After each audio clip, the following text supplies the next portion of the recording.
Good evening, one and all. Good evening, and welcome to Waterhouse Vibes.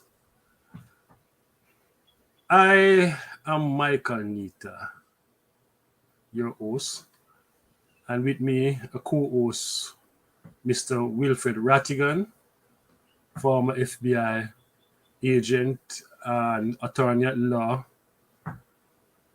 Mr. Wesley Harris, a developer out of Kingston, Jamaica, and Mr. Las Crawford, a brother man based in Toronto, who we invite him to join. If you want to find out when we are on here, the best way to do that is by subscribing to our channel, Waterhouse Vibes. We try and send things out to subscribers, alerting you as to what's happening. So I'm asking and also suggesting that you like, subscribe, and share this platform. Okay? Well. Another dreadful week in the life of the Jamaican people. Or is it 2 weeks? Some weird shits are happening in that nation state. And I'm not sure what's happening, but we see some incident and it worries us. One is the 8-year-old youth. Them cut a throat of an 8-year-old child. Can you imagine that in Jamaica? Then the incident of the major, JDF major. They kill him, shot in the head. And the incident in Greenwich Farm, where a man just went in, asked for someone, once they identified them just did what they were either paid to do or what have you. We don't know, but these are some weird stuff. Gentlemen, today is Father's Day. And in terms of what's happening in Jamaica,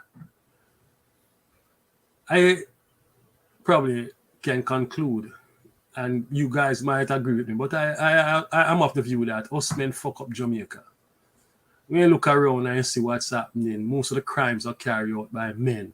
Well, let's say in the incident with this 8-year-old youth, they are looking for a woman because they saw there's some video somewhere that tied the woman to this incident. But in the main, it's really men who fuck up the place. Kill off each other. Them might fire gun, and we're open to raise healthy kids in that sort of environment. Is that possible? Is that really possible? I think that's a question every parent is asking right now. They should stay in Jamaica and raise them kids, or them leave, go overseas and leave them, raise them kids. I'm not sure what the answer is. I know personally I have a lot of questions, given what is happening in the community. And I'm just going to open up. Any one of the brethren them can take it from here, How you feel about the situation, especially with this youngster?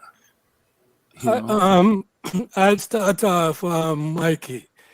You see, once in a time, you used to have situations where you used to have absentee fathers, used to have criminal activities going on in the communities. And yes, that question you ask, can we still grow healthy and well-thinking children in this situation? Back then, with all the breakdowns that used to happen, we grew up in that kind of environment, and a lot of us came out without falling prey to all of the stumbling blocks in our communities and whatever else. I think the reason back then was that a lot of the community organizations were still in place. As we had the discussion with Wesley earlier, and Wesley spoke about the youth clubs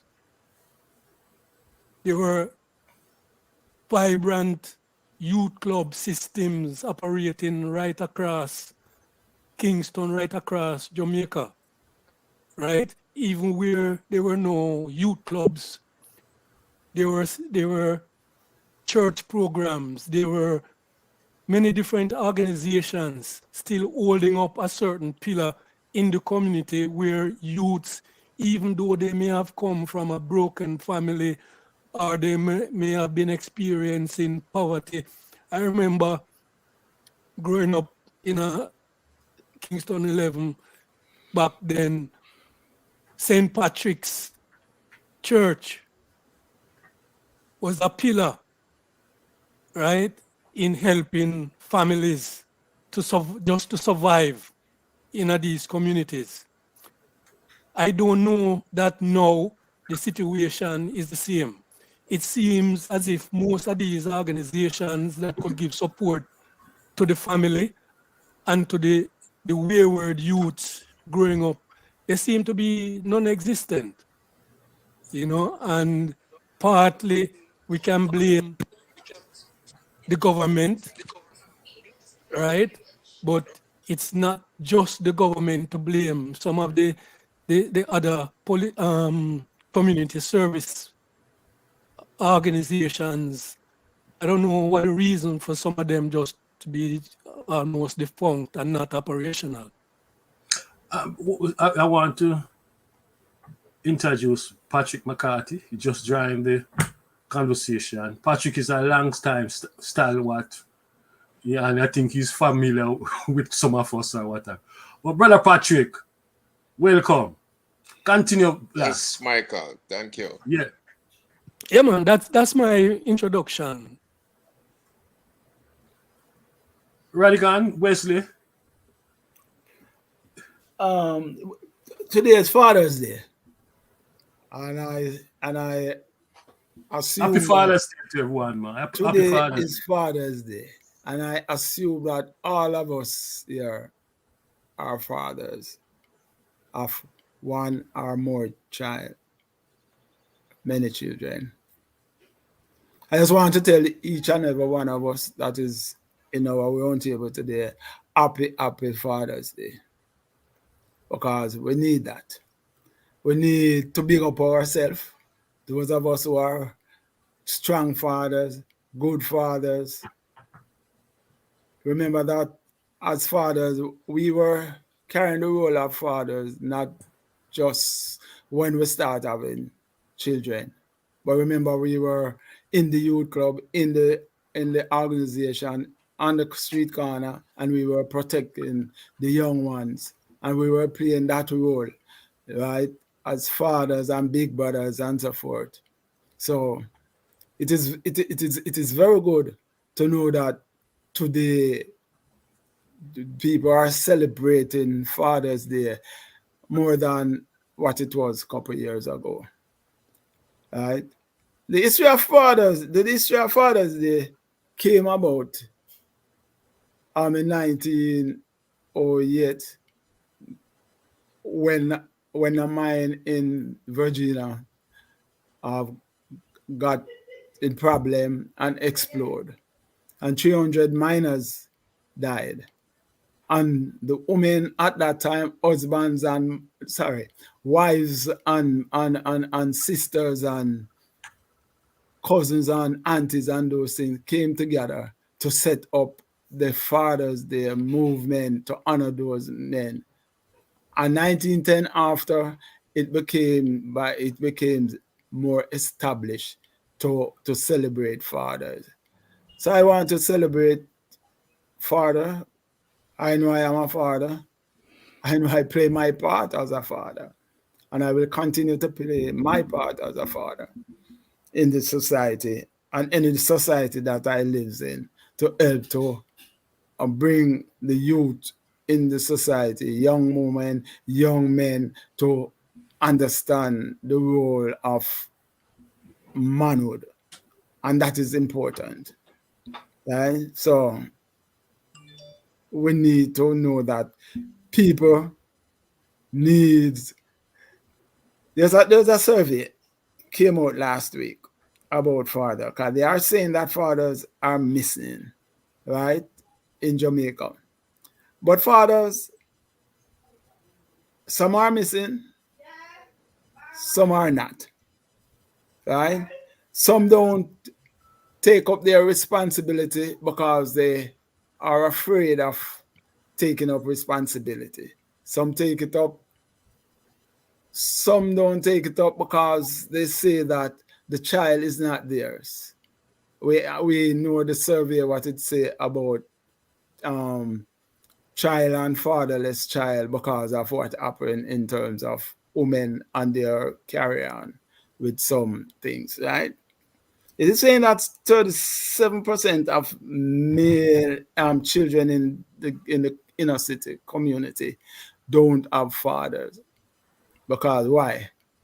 Not because they are the fathers are not there, but because the men die, either through gun violence, either through knife, either through the state, or through bad man. So we have to remember that. So we have to take up the slot for those person, that those 37 that is absent, and the absentee fathers. So fathers have to play a role, and all of us need to speak on that.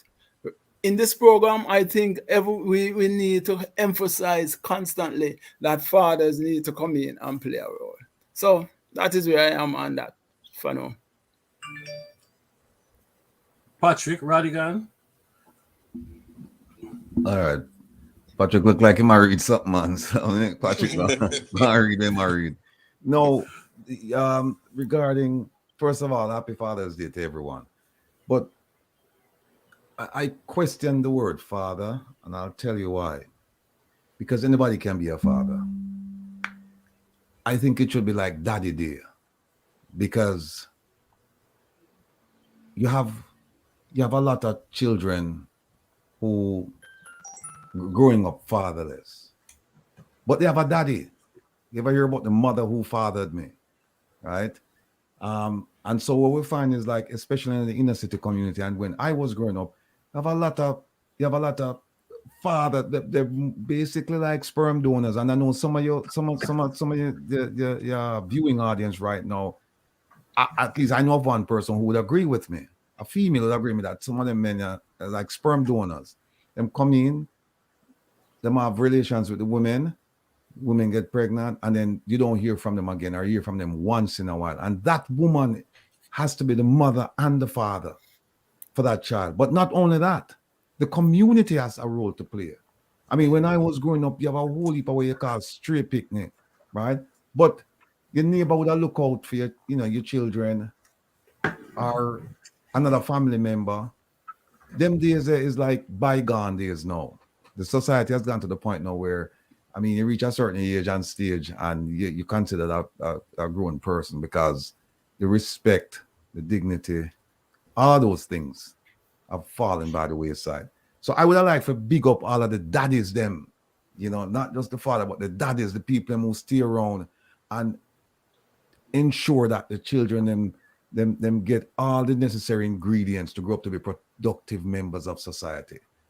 The daddies, them who struggle. And when I say daddies, I'm not referring just to the male.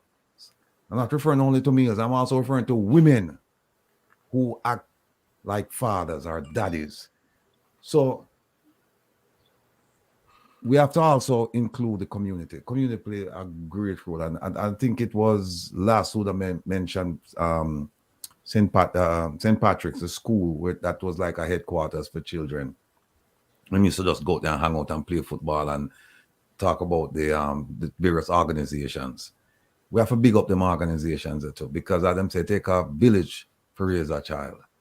And the idea that we can just big up one person who might not even be there in the child's life, I have an issue with that. I would have liked to see them call it Daddy Day. And Daddy Day, it don't have no sex attached to it. It could be a community, it could be a woman, right? And I say that from a personal perspective, in the sense that I have children that I'm a father, but I'm not a daddy, because I wasn't there in their lives. And so their mothers had to play my role, good or bad. You know, they had to play my role, and for that, I express some kind of regret because right now I grew up two soldiers right now, and I can see the stamp when me I put upon them. You know, you carry them to school, you pick them up, you teach them things, you instill values in them, right? And I know that they're getting it. Whereas before, I don't know if they might get it or not, because you were just basically just a ATM machine. You just send money and say, you know, you call up on special days, but you're not really involved in the development of the child. And that's what we really need to focus on, the development of the children. Who is involved? And it don't necessarily have to be a father. It could be anybody. And like when me I grow up, even Kingston 13, it's like everybody older than me are my father.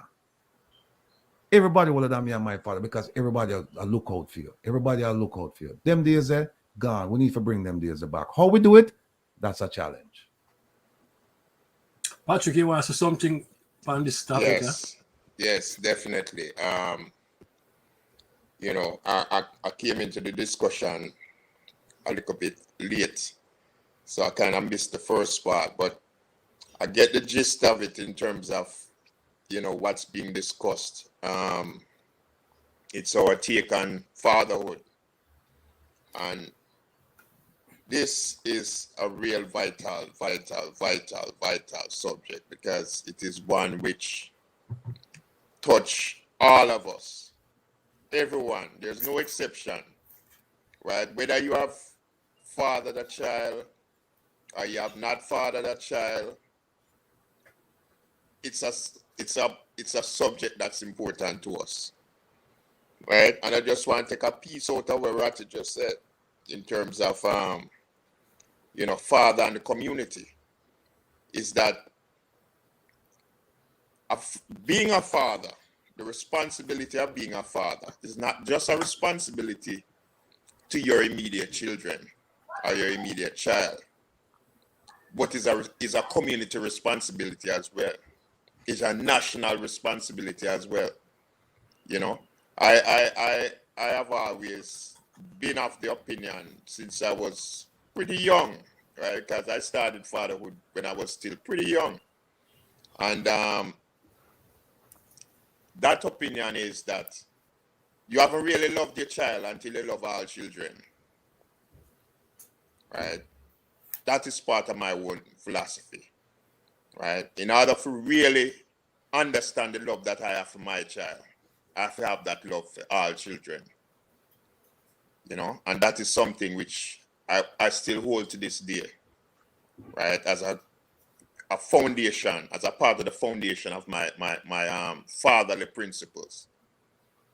But just to say a little more on the aspect of fatherhood, right, is that as much as the father holds a responsibility to his children and his community and his country, likewise, the country holds a responsibility to the father, right? The community holds a responsibility to the father, because we all share a legacy, right? And it's a legacy that is a real ugly one, that has really taken us as a people.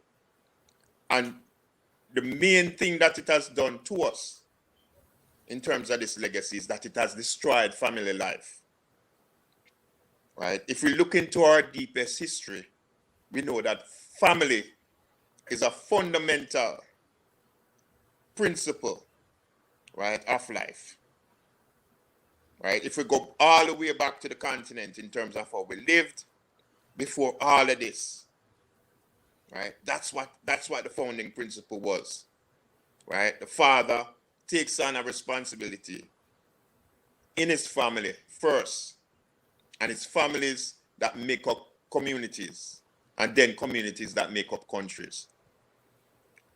So when we think of Father's Day, I want us to really think in terms of what are really our foundational fatherhood responsibilities, right? And how do we really carry out these responsibilities?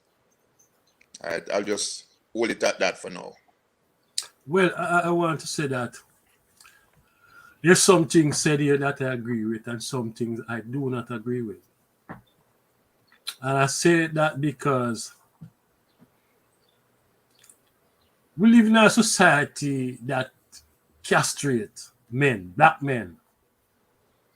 You know, they try and program you a certain way. You're supposed to behave a certain way, and whenever time you step out of that, you're either sent to prison or what have you. Right?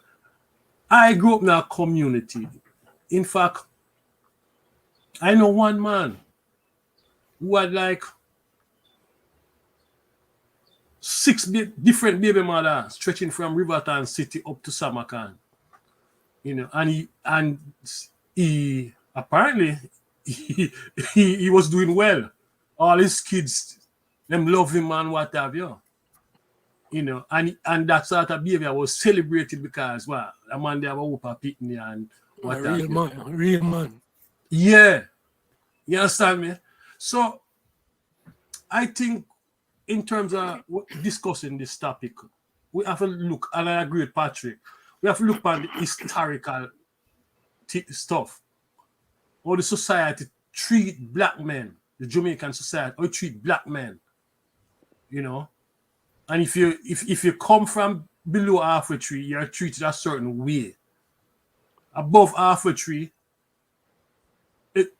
listen, my dad,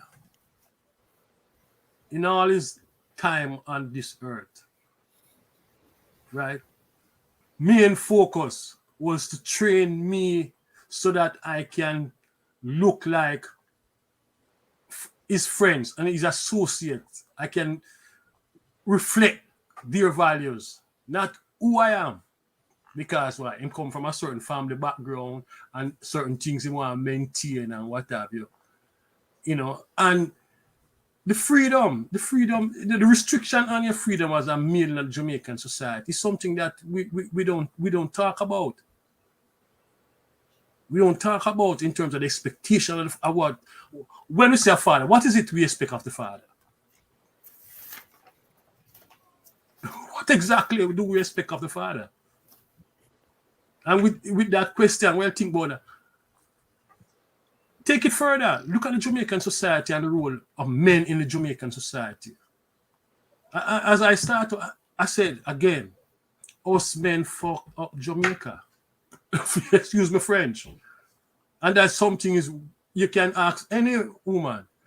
They'll say, "God, man, them fuck it up." You know, I'm at the point now where I think we need some form of organization. National organization. I know Barry Chevan started something, Fathers Inc. It was reaching out to, and I'm not sure where that is now, if it's still active or what have you. But us men need help. A lot of men in the Jamaican society need help. Them just don't know. They get a kid, get a woman pregnant, but after that, them just don't know nothing. Them don't know nothing. You know, I think it's a serious. Fatherhood in Jamaica is a challenge. It's a challenge if you lack the resource. Don't you agree? Yeah, you're saying that fatherhood in Jamaica is a challenge because if you lack the resource, certain resource. Because they lack the resources. Yeah. But I know, but Mikey, you remember, Mikey, that I don't, yes, you lack the resources. But I remember growing up, I never rich. I grew up in a community that I never see my father in my house one day yet. Right? And I have never been to jail. And I have never grab a handbag.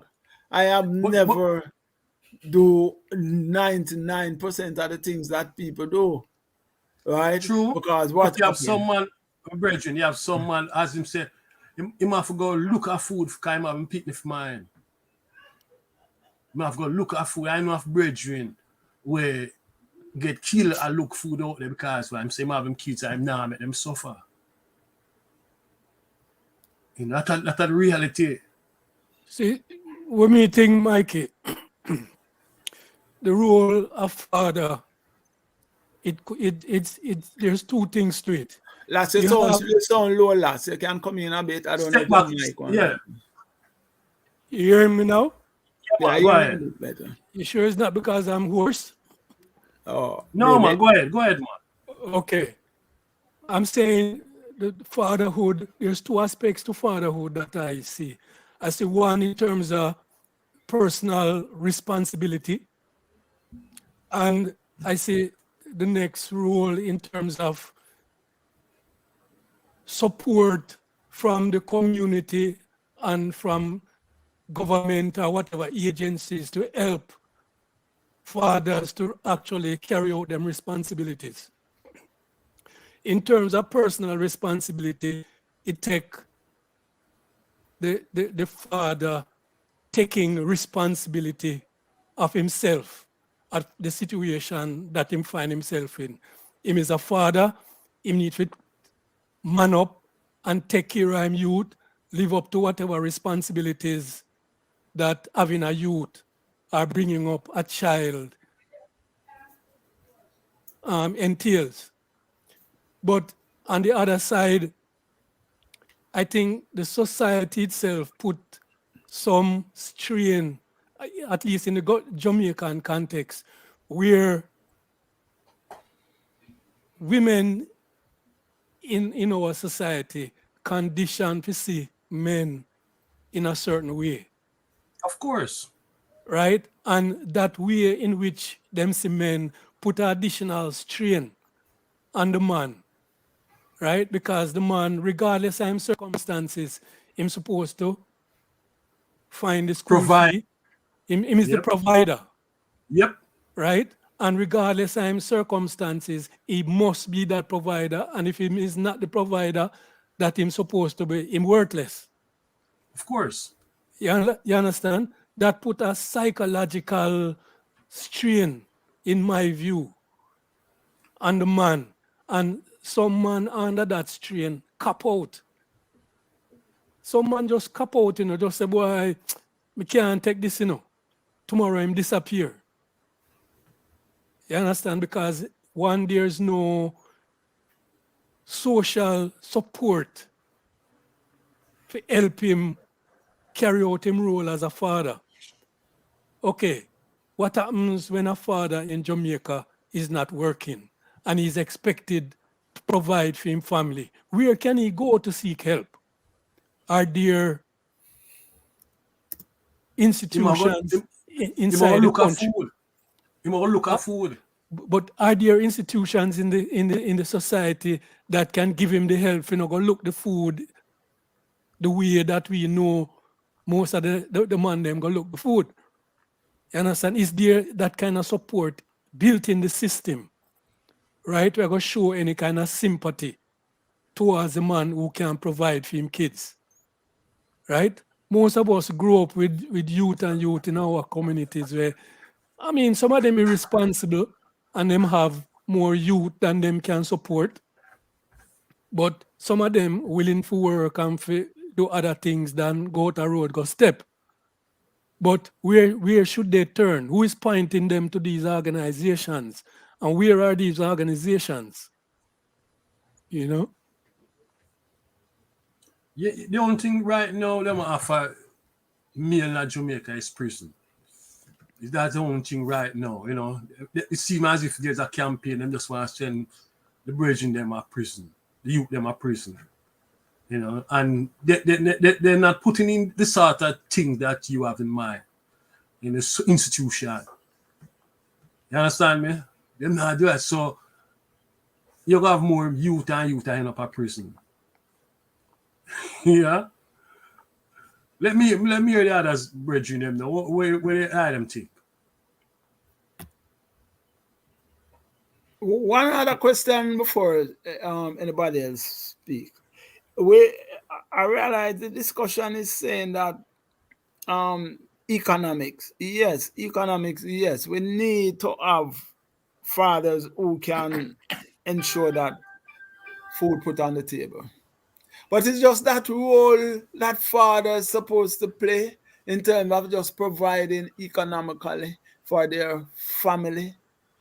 Is it that fathers should also be there in terms of supporting his children, the son, the daughter, in terms of their education, in terms of helping them in their homework, in terms of talking to them through problems, in terms of looking at the social and the other problems that comes up while they are growing? Or it's just that fathers should be just fathers for economical purpose?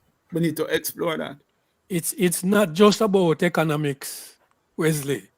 And the institutions that I'm talking about that are absent are not just economic institutions. We are talking about social services that can provide counseling to a father who have got through certain situations when him can provide for him youth, right? We are talking about agencies to help the father find a job, agencies we can link the father, to any kind of service that can help him to be a better father. It's not just economic issues that the society can support the father with. A lot of the issues that that cause fathers to be absent are not just economic. Some of them is social pressure where the father come under and him just can't deal with it, but him not have nobody to turn to, because in our society, a lot of the women program to say, if he's not a provider in terms of economics, you're a worthless father, right? And you're not functioning, right? So some of these services are services to the father, also to the women, to help them to understand fatherhood, understand the role of the father, right? And understand how they as women can help to build a better, a more vibrant family unit, right? So a lot of the things is not just economic, but the economics is a big, big problem when inside of Jamaica, because a lot of the young men, I think between teenage and 20s and 30s, they're on the streets, them not working. Or if them even working, them the kind of jobs that they have is not a secure form of employment, right? So they're providing today for them kids, they can't provide tomorrow, right? It affects how the kids go to school and how the kids develop. So there's lots of service-oriented programs that needs to be thought about to help fathers to carry out them role in a better way. Any additional remarks? Let me just add a piece to it. Yeah. I mean, when I was growing up, I remember them used to say that girl picnic bring home them problem, and boy picnic left them straight. Now, yeah, I remember one of the things, one of the things we have to keep in mind when we talk about fathers, Jamaica's a young society, right? And True. so a lot of the fathers, they're young. And the question is, how I'm trying to look at how do you address the problem before it becomes a problem? Meaning, how do you convince a young person, a teenager, 17, 18, 19, to delay fatherhood, or a young girl to delay motherhood? How do you do that? Because if you look at how the society is, how it's arranged, uptown, you really don't see the kind of problems with fathers as you would say downtown. You don't see, at least when I was growing up, I didn't see like a man uptown have 6, 7, 8, 9, 10 baby mother, even though they could afford it. But I used to see downtown, which part them couldn't afford it, right? And so the question I used to ask myself is, what are we teaching them by observation and by philosophy of life? Do we actually sit down in the ghetto with our children and say, listen, education is key, decency is key, ethics key, all of these things. And so we're going to try and channel you in that direction, because having a child before you can afford to have a child is going to be a problem. And I remember one time a man said to me, said, if you have to wait till you say, okay, I have enough resources that I can take care of picnic, you won't have none. Right. I'm saying, you won't have none. I remember my man telling me that one time. People just come.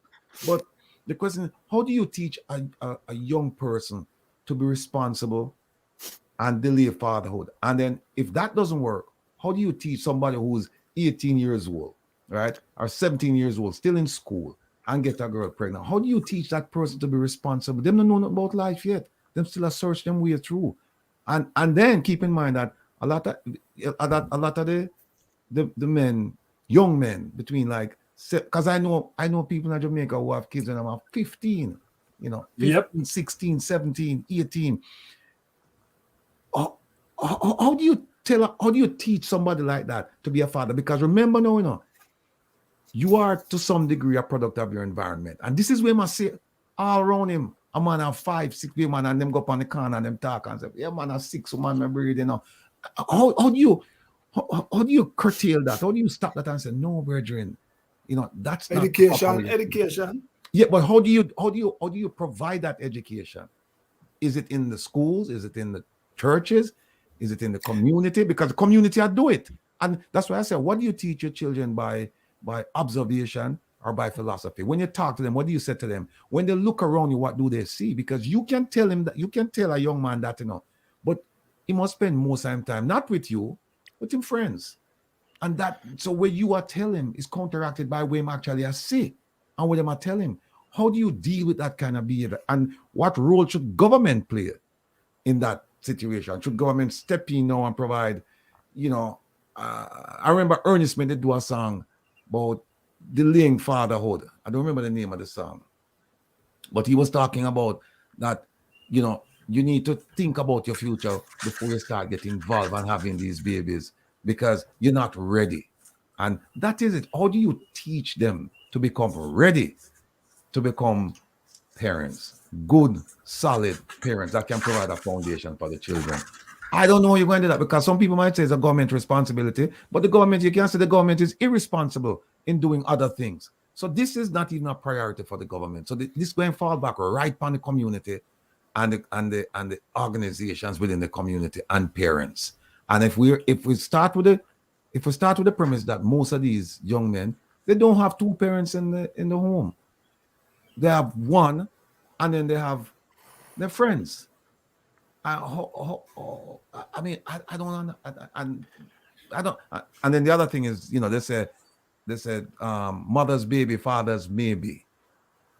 So, the jacket syndrome is another one again in Jamaica, where a man just said, "Why the picnic doesn't look like you, and and that's it. Him just said, "Well, that probably don't look like me." I don't mind. Yeah, I don't mind. And then how Yeah, you deal man. with that?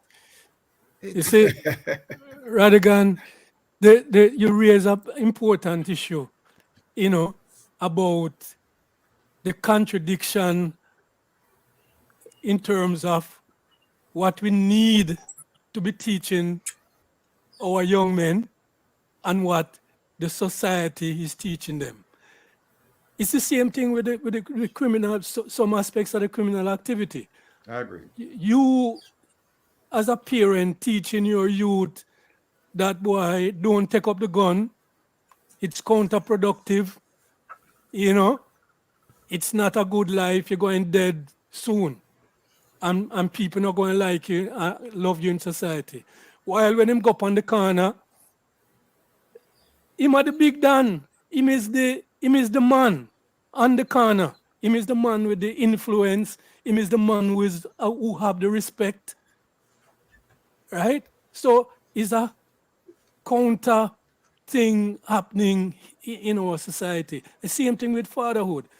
You tell a youth, say, boy, delay fatherhood, because if you delay fatherhood, probably you can make something better of your life, because you can get a couple little things in place before you are a father. But when you go up on the corner, as you say, a man a both say, boy, say a 6 my gone, brethren. and you know start nothing yet. What? Something wrong with you? Blank. That's Numbers true. blank. That is Yeah, true. Yeah. yeah, but you not score, and you know, it put a certain According to Ninja Man, he has 23 kids and 22 baby mother. The journalist asked so him, so much? He said, because I score every runs.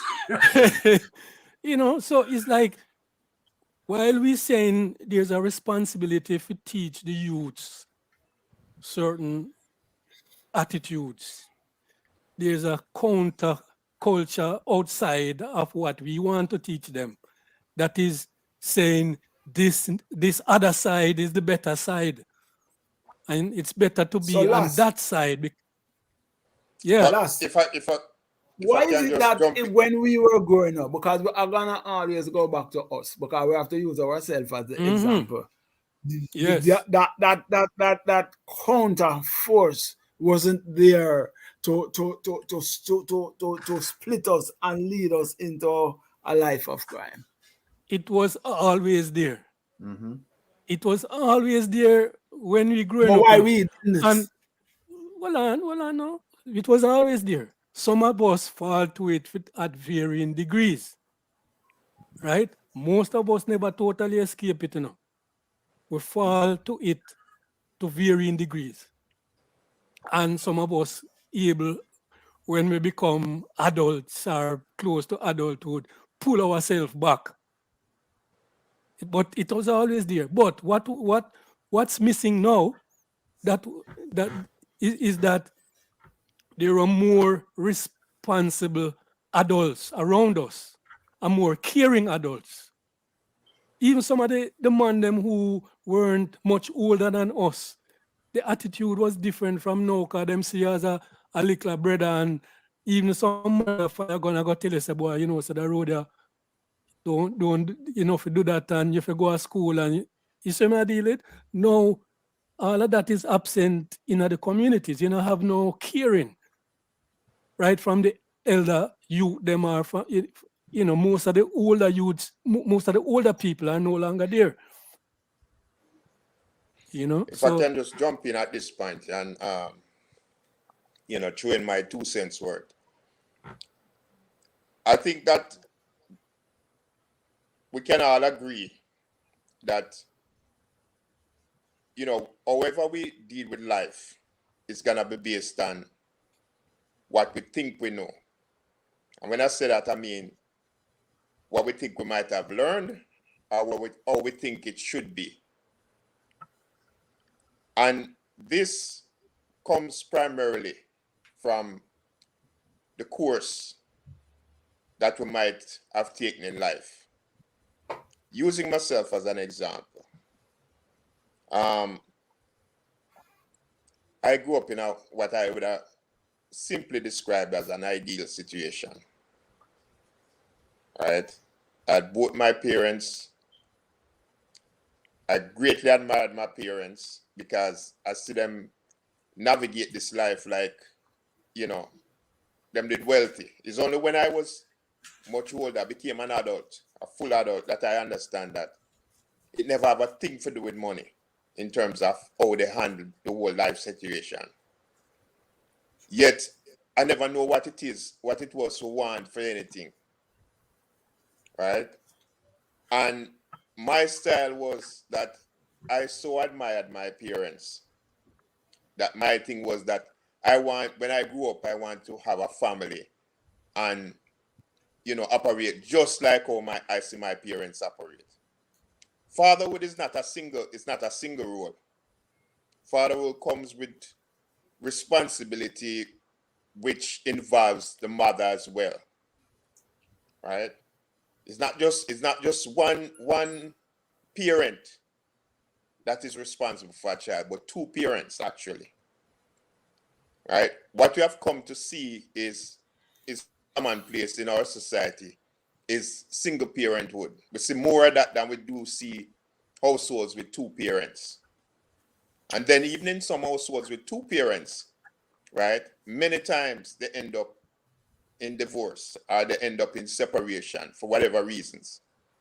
So it's not a straight path where you know the fact that you have two parents, it means that guaranteed you're gonna have a perfect situation and you're gonna produce good children. You know, them have the saying, you know, good parents can produce bad children and bad parents can produce good children, because it is not a simple dynamic. It is a real complicated one. And as I mentioned before, the society has a responsibility as well, a real big responsibility to us. In as much as we have a responsibility to our society has a responsibility to us. Without a proper education system, what kind of fathers are you training? Right? What can we expect of our children? Right? Without being the kind of father and our mother, for that matter, right? What can we expect of our children, our boys, our girls, right? All of these things have an impact. The kind of community we live in, right? If that community is not a cohesive one which really shoulders the responsibility of a community, right, to its citizens, right? What can we expect? There's the economic aspect, but there's also the sociological aspect as well, right? Because without the right amenities, right? You look at a government, any government budget, and you will see that the bulk of the budget don't have anything to do with social responsibilities, right? These are for particular reasons, and this is why I said that there's a very strong aspect to this whole thing in terms of the legacy we carry, because we're coming out of a colonial legacy, which one of its main thing was to destroy families, right? Exactly. So to Ratty's point, we're talking about a young population, right? A young country, really, right? Because we're really only supposed to have started the nation building since 1962, since independence, and we're still not there yet, right? Because we never even got a constitution that spoke to us, spoke to our needs, spoke to what our role is and our responsibilities and all of that. So to the ordinary young person out there, if you was to ask him, what is it?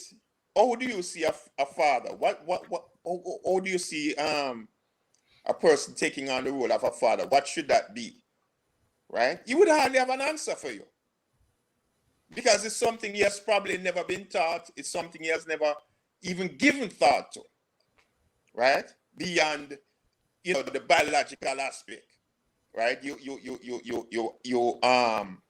have an interaction with a female, right? And the result is, you know, you produce another child, right? But that's as far as it goes, you know. Or if you use the term as Michael said, you know, with was it Ninja Man, when him say him have 23 him score 23 times or whatever. 22. Yeah. You know, Score but 22. it's really a matter of, this is more than just simply talking about being a sperm donor, right? Or simply a matter of bearing a child. It comes with a whole lot more. It comes with a whole lot beyond that. It definitely does, because when the media in Jamaica, the media house in Jamaica, talk about father and the highlight father, just look who you see the highlight. It must be someone, it's always someone light complexion and close up from uptown. You don't see any profile on the fathers from Jonestown. You hardly see that. You know, so the society has a lot to do with how we mold and train young men into becoming better fathers. We have to have a society that encourages it. And right now, this our Jamaican society does not. As far as me concerned, they want to put all of them on, kill out all of the youth, they want to send them to prison. You know, and it's brutality. When what the youth them need right now and fathers, it's training. They need training and they need access to services. You understand me? And that now take place. Most of the money are going out of the country, going into the security budget. And yet still the people insecure. You understand me? So I I don't know how far we can go on this topic. Any question? Any additional comments? If not, then we can turn to what I call some weird things happening in Jamaica. Ready, gone. With your FBI experience and these cases in Jamaica, the killing of the major, the killing of the woman in Greenwich Farm, and this 8-year-old kid, them cut the young youth short. From your background, how should the Jamaican police and different approach this sort of thing? Because Jamaican people have a thing where them say, if you go so, it closer that way, and something must in a something. Because a lot of people are saying that the killing of these kids is as a result of something, and she became the sacrifice. Reprisal. Yeah, something. So how do you, an FBI man, now advise the Jamaican police for really deal with what seems to be a more brutal way of probably resolving problem? I'm not sure. Well, forget about the FBI piece. Just as an observer, right? Yeah. As an observer, the JCF doesn't have effective leadership, right? Because instead of addressing the problem from a proactive or a predictive, and that's asking too much for them right now to do predictive policing. But proactive is not asking too much. They're still in the reactive mode. Instead of dealing with it on a proactive level, what they'll come out and they'll say is that, oh, somebody, it's gang violence, it's this, and they'll tell you what it is, but they won't tell you what they will do to prevent it from happening, because they're still in a reactive mode. And to some degree, I'm almost convinced that they don't care. They figure that, hey, if it's below half a tree and they're killing each other, then fine. They're savages anyway. Let them just kill each other rather than we get into the middle of it. We'll just show up when everything calms down, and we'll just pick up the bodies, and then we'll pretend like we're doing an investigation. And if somebody tells us something, yeah, we might check it out, but then that's the end of that. What we need to do in Jamaica, if we're really serious about fighting crime, and they can't tell me that they don't have any money, because we've seen how much money that they've disbursed to the Ministry of National Security for the past, since 2016. We've seen that. We've seen them come up with a plan called, not a crime plan, it's called a national security plan called Plan Secure Jamaica. We've seen how much of a failure that is. What that tells me is that we don't have leadership. We need to seriously think about getting rid of the leadership that's there right now. I'm talking about the police commissioner, the Minister of National Security. I'm talking about the High Commission. They're devoid of ideas. That will help with crime fighting? If you replace them, if you replace them with people who know what they're doing, that will help.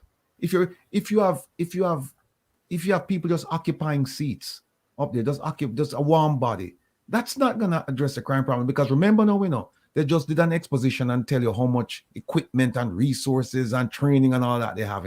They have the money, they have the resources, they have the personnel, but look at what they're doing, or look at what they're thinking about doing, going to Haiti, right? They can't deal with the problem in Jamaica. They can't deal with it. Every time something happens like this, they come up with an excuse. They don't come up with a solution. They come up with an excuse. Oh, it's gang violence. Oh, it's domestic violence. Oh, it's this. Oh, it's that. And then the question still remains, what are you doing about it? And so far, they haven't come up with anything. They got what? They got $30 million last year from the vice president of the US. They just got a tidy sum of money as well from the foreign secretary from the UK for what? For vulnerable communities and unattached youths. And then you ask yourself, because that's where they're claiming that most of the crimes are taking place, in the inner cities. And you say, okay, so where is that money? What did it do? How did you spend it? Show us the results. Nothing. Nothing. So they can't tell me they don't have money. They just don't do a big production. So they have resources. So they have money, they have resources, they have personnel. So why do we still have a crime problem in Jamaica the way it is? You will always have a crime problem in Jamaica, just like almost any country. You'll have a crime issue. But how do you contain it to a manageable level? It's at a runaway pace in Jamaica. So the question is not even, you don't even have to get the FBI involved, because the FBI would come in and say, okay, if here's how you protect the crime scene. Here's how you develop sources in the society. Here's how you work in tandem with the prosecutor to secure prosecution. And then you have another problem. You send them to where? To prisons. And the prisons, they are doing what? They're producing more violent criminals. When they come out, Worse. So it's a vicious and wicked cycle. And I say it starts with good policing, right? It starts with proactive policing, not reactive. The reactive thing was from the Morant Bay days, right? And it's still a part of the police. It's a great part of the police force right now. I even look at the word force. It's not even a service. Force, right? A lot of countries have changed that word. They've called themselves a police service because you provide a service. You don't provide force. They leave that to the military. So it's very simple for me. It might be complex for other people, but for me, it starts at the top. You get rid of those people. You bring people in who know what they're doing. You bring people in who can implement policies. You bring people who are true leaders. Because everything else that you said, that a few years ago that you said, oh, there are shortcomings. We don't have them. You do have them now. You do have them now. They'll raise the argument like, well, how do I stop a man from killing his wife?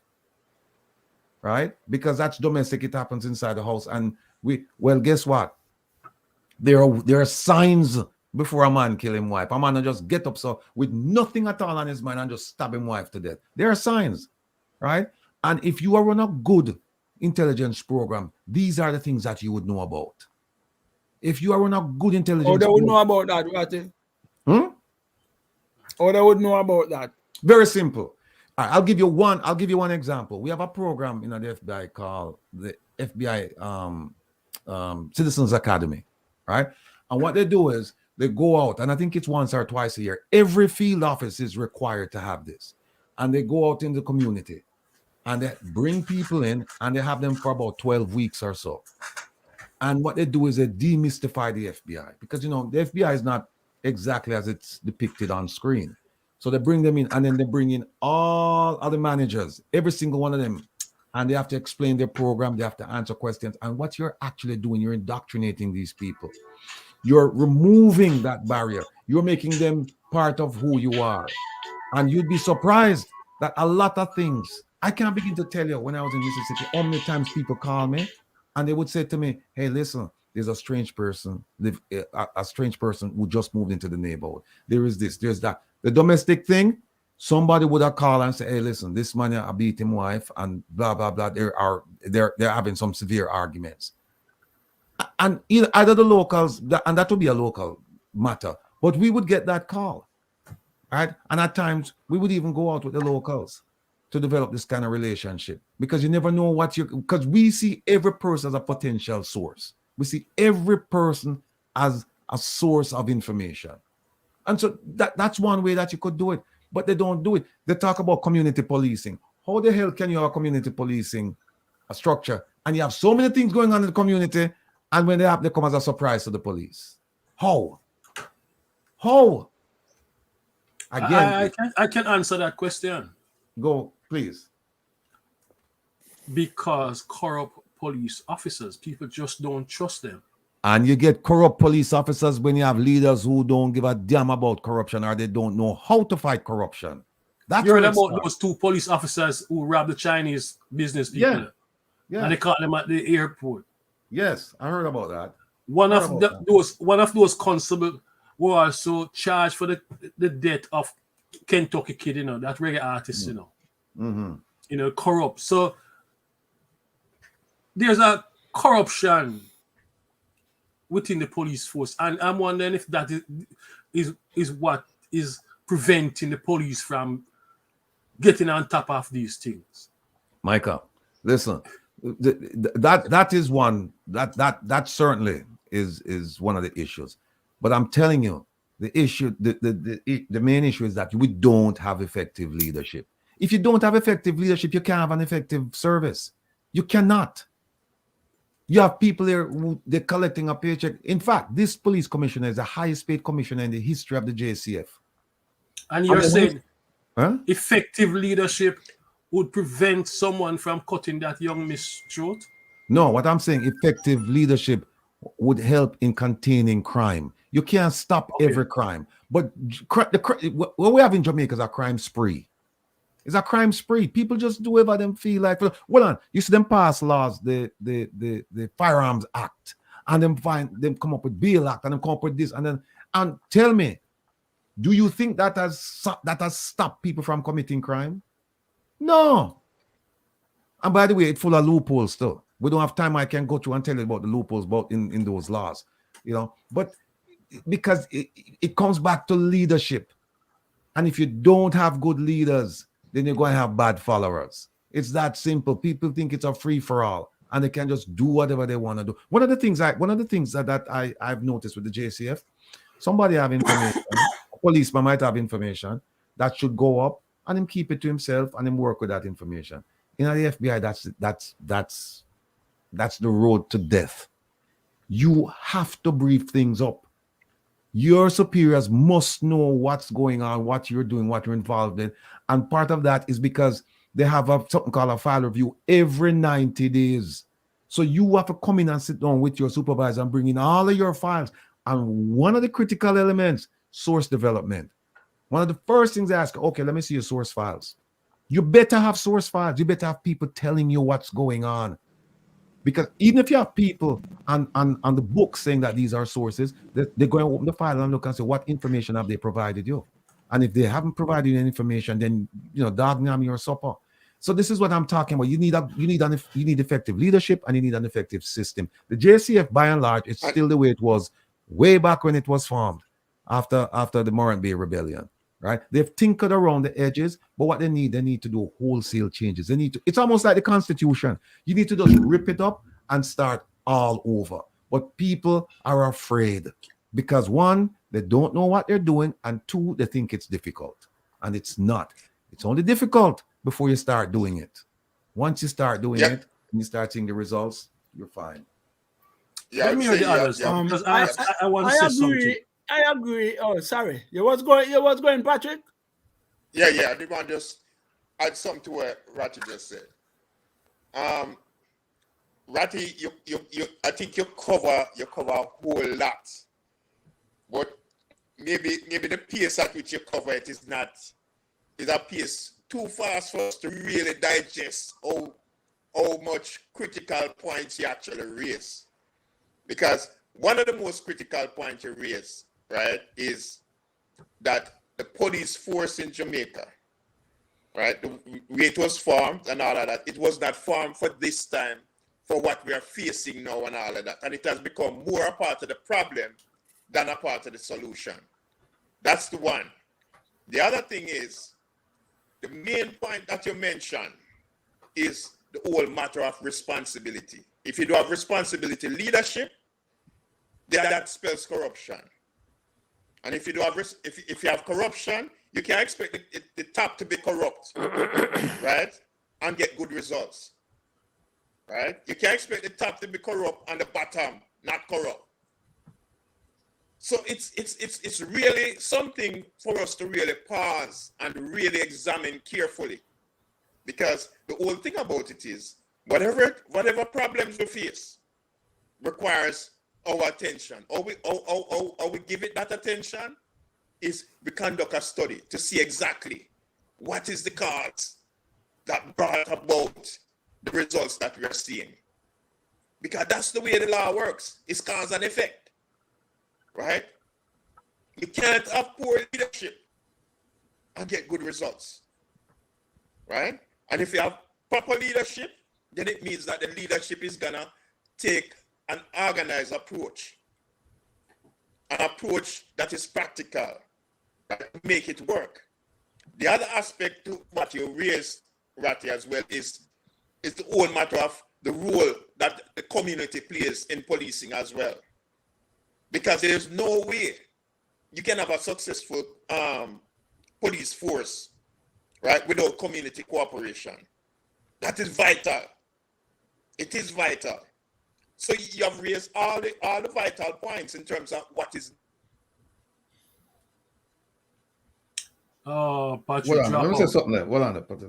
Go ahead. Patrick, you're right. But here's the thing. The idea about trying to get all of this thing done at a breakneck pace, I take a different view, because the things that we're witnessing now aren't things that just happen overnight. They're things that have been there for years. I dare say for decades, right? When you have a police service or force that's not objective, that's not independent, that is a breeding ground for corruption. And I'll give you an example. The current police commissioner was chief of staff, right, of the JDF. He was plucked from that position and inserted into a position called National Security Advisor, right, for the Prime Minister, right? In that position where he served for more than a year, it would have made him the fittest person to lead the JCF. You know why? Because in that position, he was the czar for national security. Because if you notice, they didn't say local security or police work, national security. So they were looking. He was at the 30,000 foot level, looking at immigration issues, customs issues, police issues, soldier, all of these issues, right? And that's why they call it national security. He was looking at all of these issues. And after a year and change, what did they do? They inserted him into the position of police commissioner. No law enforcement experience, right? And then there's a developed relationship between the JCF leadership and whoever the ruling party is, because they put whoever they want in there. And what they really want, meaning the government of the day, any government of the day, what they really want is somebody that they can control. They don't want somebody who is objective, somebody who's independent, somebody who's going to say, hey, you know what, wherever this investigation takes us, that's where we're going. And if it means we have to arrest the prime minister, then that's what we're doing. Can you imagine this police commissioner now saying that, hey, you know what, I think the prime minister is involved in corruption, and therefore I'm going to move against him and I'm going to talk to the DPP about prosecuting. Could you see anything like that happening? Never. Because of one word, control. They want somebody that they can control. And that's why we have the problem that we have, because the police commissioner is not free to do whatever he wants to do, whether by design or circumstances. There is not that person is not free. That person is controlled. And that's why you see all of these things happening, and they have no clue. What are they seized? What is it? A huge amount. Well, they didn't seize it. They found a huge amount of cocaine at Boscobel. Where's that investigation? We heard they said that, oh, we have identified people and we're pretty close to arresting them. That was months ago. They caught some Chinese up in Cherry Gardens with a whole bunch of cyber equipment and all skimming devices, all kinds of stuff. Where is that case? They caught some Romanians down in by 3 miles with skimming devices. Where is that case? The plane that landed off of the coast of Jamaica and the people just disappear in thin air. What happened to that case? The girl that the policeman killed, or allegedly killed. What happened to that? And the this goes on and on and on and on and on. Here's another fact. In the federal government of the US, the conviction rate, when the feds bring a case, the conviction rate is 90-something%. In Jamaica, when the DPP brings a case, the conviction rate is less than most of 40% or something like that, I heard, for serious crimes like murder, something like that, right? Part of that is because you don't have the investigator working hand in glove with the prosecutor from the get-go. In the federal system here, an informant call and say, hey, you know what? Hey, Mr. B over here is selling drugs, blah, blah, blah, blah, blah. I do my preliminary investigations. You know what's next? You go see a prosecutor and say, listen, this is what I have. What do I need in order to move forward with a successful prosecution? And they start working hand in glove from the beginning. In Jamaica, that's not how it's done. That's what I'm telling you. They're still working. They're still using the model, the model from the 1870s. They're still using that model. They still have the big old book. They said they were moving to digitizing it, but they still have the big old book. Where people sometimes pages rip out. They go to case, they go to court, and what happened? Dockets missing because dockets aren't digitized. Essential documents, evidence missing. So this is what I'm talking about, a police force that is just devoid of anything resembling a 21st century police force. Let me ask you this. Let me say this. Let me say this. We've been relying on the police to solve crime for a number of years now. They haven't done anything. They fail, in my view. Why not we amend the constitution of the country and give citizens the rights to keep and bear firearms? Well, wouldn't that have an effect on the crime level rate? If a man know that behind that door, he doesn't know what is behind that door, and he's coming to kick it down, he's gonna think twice. Why not give citizens the right to keep and bear arms, and also provide them with training to protect their communities? Hold on a second now. Hold on a second.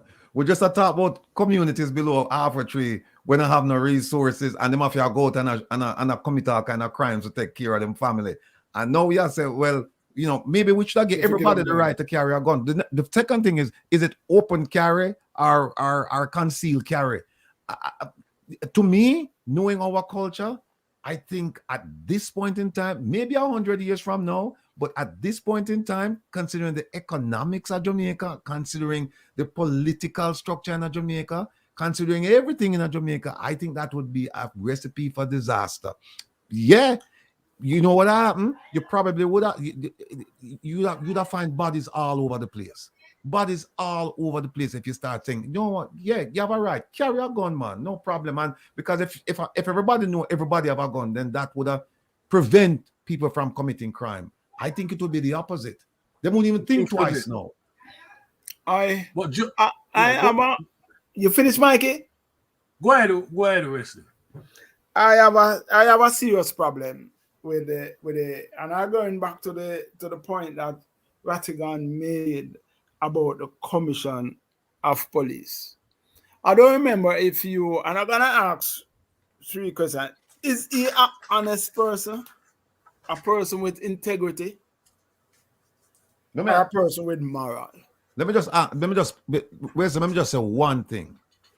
I saw a video where he was at a function and they asked him a question. What can citizens who is the he we're talking about? The police commissioner. The Commissioner of Police. Yeah, Commissioner of Police. Okay. And they asked him, what can Jamaicans in Jamaica and in the diaspora do to assist with addressing the crime issue?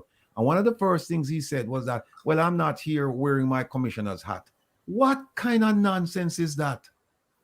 If you're a police commissioner, if you're a police commissioner in Jamaica, you're on the job 24/7. There's no rest. Because the next question them should ask him is, what keeps you up at night? And he probably would tell us, not keep me up at night. I'm passionate about them things, yeah.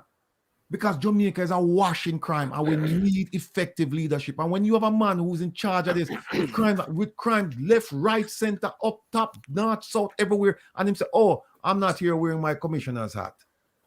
What kind of that should tell you right away the person we have as the commissioner of police. That should, and then him say something about I'm blessed and this and him said like about 6 or 7 times, right? So, very good. Wow. Very good. Yeah. Do you think we can, with the corrupt political system that we have in this country, in Jamaica, do you think we should expect much more from any commissioner commissioner that they appoint, considering that these guys in parliament have to get away with everything that's on the book. Well, you Why, just why would they need an independent thinking commissioner or a commissioner that is guided by independent legislations? that's If the politicians have to get away with every crime under the book, there has never been a politician who has committed a crime in Jamaica that we can say the country has watched the due consequence. Yeah, no, there's one. That happened with Jack Smith. That happened with Jack Smith. That was Jack Smith one. That That was happened with Jack. No, you say you have never, but we must okay. not say that. One Because cent. if you have one example, How many you have years? to use that one example. Okay, all right. How many Yeah, years? so we must not say that because we want our program to be honest and truthful. So when people listen to us, they know we are speaking the truth. Yeah. Right? I think the question And we they need just we are one-sided. Jack Smith had to be the fall guy for somebody. Yeah, but here's a question I think we Well, should then ask. who was a fall guy or somebody he was? No, You I think the finish? question I got time for making time you finish last.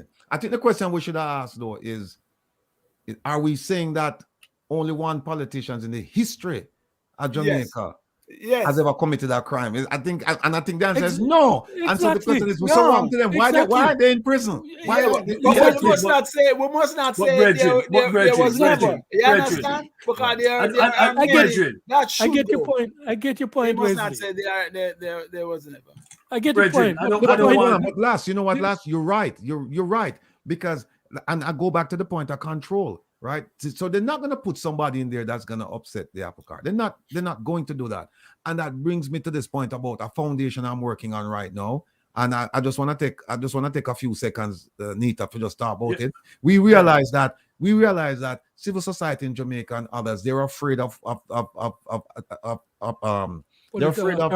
accusing politicians of criminal activity and so on and so forth. So what we're doing in the diaspora is that we have formed it already. It's called the One Jamaica Legal Defense Foundation, and the purpose of it is to hold politicians accountable. So, and in briefly, what we're doing, we have three areas. One is lawsuits, whether in Jamaica or overseas. The second one is a public relations campaign, and the third one is to conduct investigations. And I can tell you right now, it's not off the ground yet because we're still waiting to be. We're still waiting for tax exempt status from the IRS. Once we get that, we're going to run. But I can tell you, based on my sources, the politicians in Jamaica, they're quaking in their boots right now because for the first time they understand that. Wait a minute, them guys are really, really serious because they know they can control people in Jamaica because Jamaican politicians are afraid of two things. One is you take with them visa. And two, they come to America, come serve time. Because they know that they're not going to serve time in Jamaica. They know that. The thing that I was raising, you see, in terms, back to the commissioner of police. And I was asking the question, if you think he's an honest and ethical person or a person with integrity. And I am saying none of the above. And you know why I say that now? The first time I heard that man spoke, right? The first time, that was when they were having the starting of the gang in Spanish Town. Not the one order, but the Klansman gang and roundup. And he was giving a interview, and I heard it on TVJ. I think Diane, to be honest with her, although she don't take up a lot of things sometimes, she raised it with him in one space. He said there was one gang in Jamaica and one gang operating out of Spanish Town. Right? He's coming from the military. Right? He's the advisor to the Prime Minister. and he elevated to be the commissioner of police. And you said there was one gang in Spanish Town. From that time, that man should have been fired. What I want, I'm not having integrity. Someone never planned to deal with crime in this country. Because we know that there is two major gang work between Spanish Town and Kingston. And they are splintered groups. And it's one other and Klansman. And you say it was one gang? That man should have been fired from that time. I knew he would be doing a good job as a commissioner of police. But right? I want to get back to the question I asked though. About arming the Jamaican people, giving the Jamaican people the rights to bear firearm. No, Mike, I'm not in agreement. Just a minute. Michael Manley did that in the 70s. Michael Manley did not do that, Mikey. Michael Manley started the Home Guard. And a lot of people, but it wasn't arming the individual Jamaicans. No, I'm talking about giving citizens the rights to keep and bear arms. You know, in the 70s, Michael Manley started the Home Guard program. Yeah, but Nita, citizens were able to get training. But Nita, Home Guard was an extension of the police. That's what it was. It wasn't just regular people, your neighbors or somebody like for example, like the way they do it in America now, like some states where they say everybody have a right, the Second Amendment. Everybody have a right to bear arms, right? That wasn't the case with Michael Manley. It was to supplement the police force. And they work under the police force. Yes, but I'm going further than that because Jamaican people have them back against the wall right now. And you're asking them to continue to rely on the police, corrupt police force to protect them, detect crime and all of that. And it's not going to work. It has proven that the reliance on them is not work. Let me ask you one quick question. Benefit. Well, let me ask you one quick question. There are so many illegal guns in Jamaica. And you pass this law. Everybody have a gun. Who going to check them people now? Everybody have a gun. Who going to check them and say, hey, your gun legal? Who going to check them? Who go and check them? Yeah. You pass a law and say every citizen has a right to bear arms, right? And now all the man with illegal guns now, them start walking with them illegal guns. How you going to know who have legal guns from illegal guns? Who going to be responsible for stop and check them? You can't put mechanism in place to do that. What mechanism? Tell me. I'm not sure, but I think you would have, if you're going in that direction, there would have to be some consideration as to the guns out there versus what's happening right now in America. People have illegal guns. Yeah, but here's the thing. Them still have the rights. But here's the thing. The thing about it is that if you live in a certain state, you're not worried about illegal guns because you can just go in. In fact, you can even go gun shows and buy a gun. Yeah. So you don't have a problem with that. But in Jamaica, where you have so many illegal guns, and we know this to be a fact, and then you go and say, hey, you know what? Start next year or whatever, everybody, fine, on just walk around with no guns. How you going to know who have an illegal gun? What are you going to do about the illegal gun? Remember now, you have a Firearms Act, How you going to know now who have illegal guns from who have illegal guns? And then when a plainclothes policeman now approach somebody and say, hey, and start make checks, and you talk about firefight all over the place, brethren. All over the place you have firefights. You're talking about anarchy. Okay. Of course, that is anarchy, Mikey. Mikey, Mikey, I don't think you should think that way. You have to retweet that one, Mikey. No. Wesley. Yes. Wesley. Yes, Mikey. It lasts. Oh, it's last. I have a view on this citizens' participation in defending themselves, right? And here's my view. And this is whether or not it is sanctioned by government or security forces. I believe that if the security situation continues along the road that it's going right now, the whole situation going to break down to a point where citizens are going to be forced to defend themselves in their communities, right? You remember the 1980s when a lot of communities were forced to be defending themselves?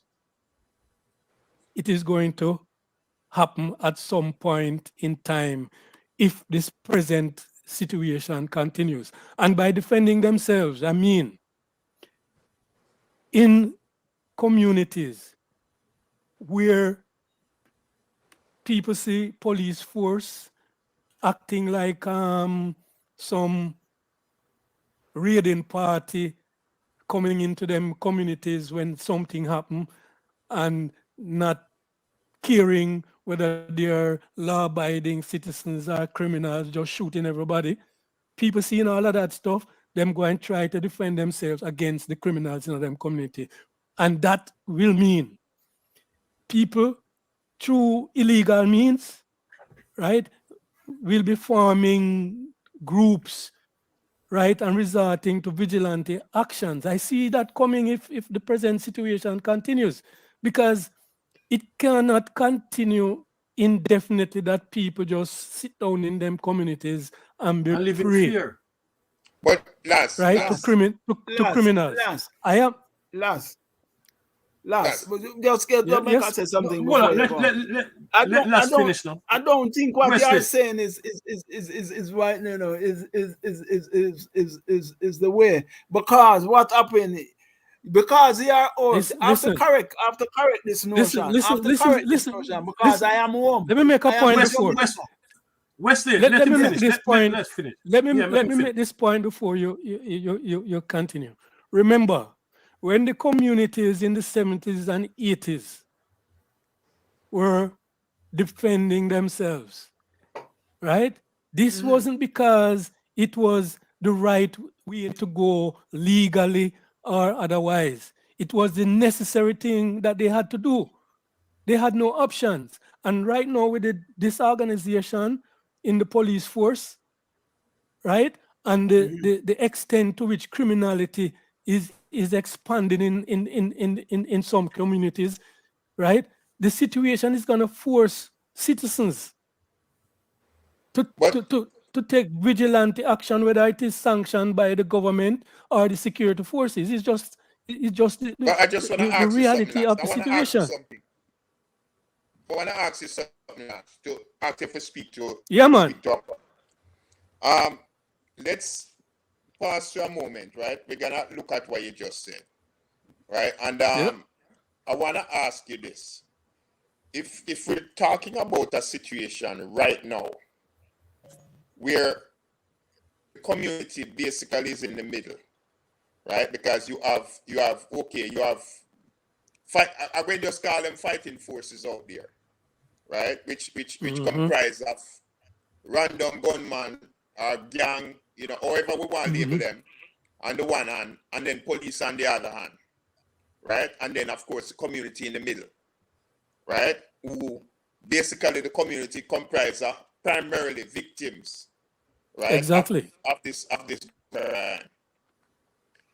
If you were to take an approach to say, okay, arm the citizens, right? First of all, you're talking about, all citizens have access to firearm. That's my understanding when you say arm the citizens. No, I'm not saying arm the citizens. That's not my position. Give them the right. Give them the I am right saying, to own.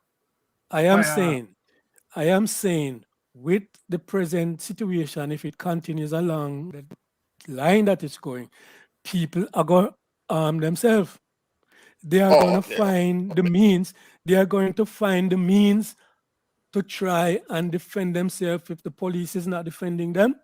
Okay, right? And they don't feel that they can get protection from the police, right? That is what I am saying. It is going to lead to. Oh, okay, I understand. People resorting to vigilante action on their own to save them communities and to save themselves. Yeah. Right? Because the way the thing is going right now, there are many communities in Jamaica where the citizens just they're living in fear total fear, and there's Fear of there's the no community. politician and fear of the gunman. You imagine that. All Fear of the right, so I'm politician saying and fear of the my gunman. yeah, Wesley. Last. You mentioned 1980, 1970, right? But 1980, 1970, there's no parallel between that and now. 1980, 1970, You mean it's right? In that worse? period You when mean you it's have worse? the political war. No, it's worse. It It's was communities. Wesley. Well, yeah, make I make the point last. Make I make the point, and then you can. But it was community against community. For example, one set of community members said they are pink, and one set of community members said they are blue, right? And the blues were fighting against the pink, right? And so it was political. So it was political people. So if I live in a pink community and go down the bottom to the blue community, I would be killed or shot. I couldn't drive through that. We lived through that, right? But today, that is not it. Today, that is not it. You have communities that is living in fear because you have gang members inside of it. Patrick is still living in Jamaica, right? No, I'm not in Jamaica. Oh, you're a foreigner. So it's pure foreigner on the program today, right? So that's why Gentlemen, I want to caution. That's why I want to caution the thing. I want to A caution. question. Hold on there. I can finish the point. It was political, right? And not criminal as such. You understand? It's two different things. Now we are looking at criminals. At that time, every community a fight, every community, everywhere you go, you block up. The streets block up. Barricades all through. You find? No, that is not so. Right? People, the crime is up, but the crime is not like 1970 in terms of the extent of it. Yes, more people may be killing. You kill, more people die. Because 1970 it was 900 odd people get killed in the 80s, right? In that terrible war. No, for 1 year now we are having 1,000, 1,005, 1,200 depending on stuff. So we are up more than the 90s, but it's not a community thing where the communities at war. It's gang war among gangs and people fighting each other and people trying to what if you and I are brothers and you do somebody something, they would go inside of your home and kill your mother and father and everybody know. 1980, that wouldn't be because it was political war. If you were pink and they come in the space, they kill everybody that is pink. So if you are saying that yes, the crime is up, but the crime is at two different levels. The parallels are different. So you cannot say that because of 1980 that happened and no, you must arm everybody. No. As Rattigan said, if you arm everybody, it will be chaos. I am not saying harming everybody, you know. All I am showing you is that if the present trend continues, where we have a police force that's not solving the problems of the people, right? We have a government when address those issues, the people are going to be forced to take things in their own hands. How do you Can I just say this? Gentlemen, Wesley, gentlemen, Wesley, I'm going to Wesley. I'm going to Yes, yeah, Patrick wants to say something. Yeah, Patrick, hold on a minute. I'm going to open up the phone line. So if people listening, because we have 185 people live just now. So if they want to say something, they can contribute. Okay, go ahead, Patrick. Yeah, I wanted to say something to both what Last said and what Wesley said, right? Wesley just outlined, well, I understand Last clearly. And Wesley just outlined, what the situation is in terms of looking back and looking at the present situation, right? How the situation has really escalated. But I would want to ask you, Wesley, would you add to that it's not just a gang on gang situation, but it's also a situation where crimes are being committed against the community more than what has been experienced before? That there has been drastic increase in that aspect as well. No, I'd say it's more gang because at 1980, you just come in a community and you shoot up the community, drive through the community. No, they are targeting people. You are going like that. You say, well, boy, you're going on Marybone Corner and you're going to shoot John Tom and you go for John Tom, but because John Tom is there and you is not in the criminals are not intelligent criminals. And they cannot shoot. What they do is just shoot up everybody there. Yeah, I understand right? that. I got 1980, what was happening? If you were living in Jamaica 1980, you know that. All of us who live in Jamaica 1980 and 1970s know that. The communities, they just come in and shoot up the community, whether pink man go down or yellow man or blue man. So yeah, it's different in the crime. I got that. But that's not what I'm asking you. What I'm asking you is, right, in addition to what you're mentioning there, yeah, you say that the community is even more affected, because that is kind of the point that Lass is going to, that in the middle is the community who is also being victimized in the circumstance, because experiencing more violence directed against them who are not even involved in the. But let me ask this. How the killing of the major and this 8-year-old girl, how does that affect the community, their community? Yeah, they're killing. It affects the community. Look, for example, I have a grandson that was killed. The GSU that was killed on the bus, right? And the whole Jamaica act up against it. Why he was killed? He had a cell phone and he have a watch.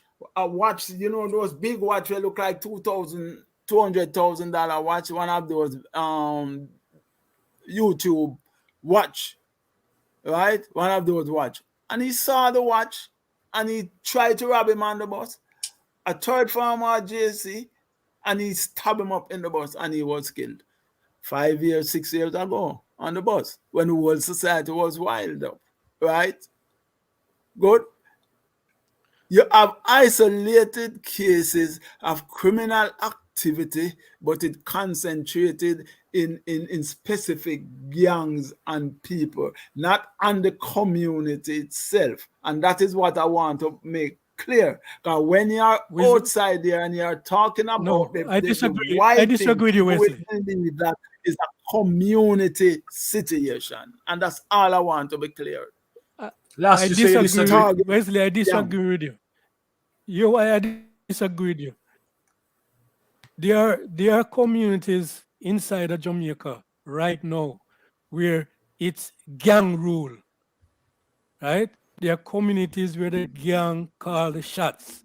Many communities in Jamaica where the gangs call the shots on a day-to-day basis, right? How do you, in a situation where the police force is failing, and don't show any signs of bringing up them capacity to deal with these issues, how do you get these people out of the communities? Effective police force, effective community organization to deal with that. But the thing is to arm everybody is not that, because not everybody coming at you. It's not everybody there is firing gunshot at the president. It's target areas. Yes, you may get shot. Why are you talking about? Because you are target. Wesley,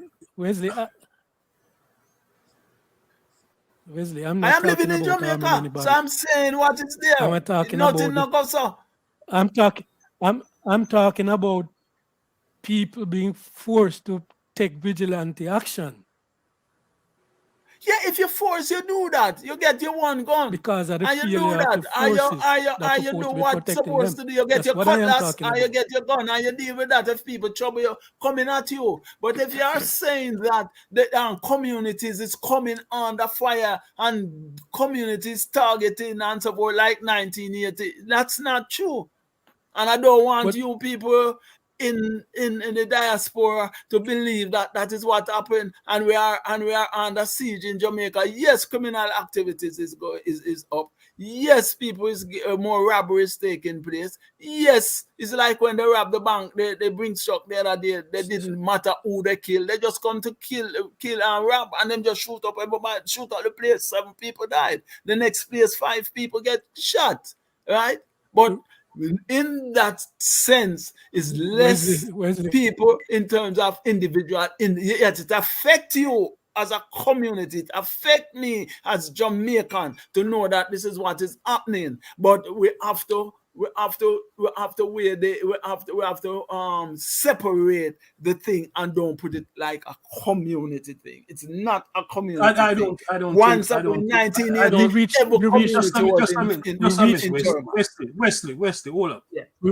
I don't think that is what Lass is saying. We reached this point in the argument, Wesley, because we're trying to avoid.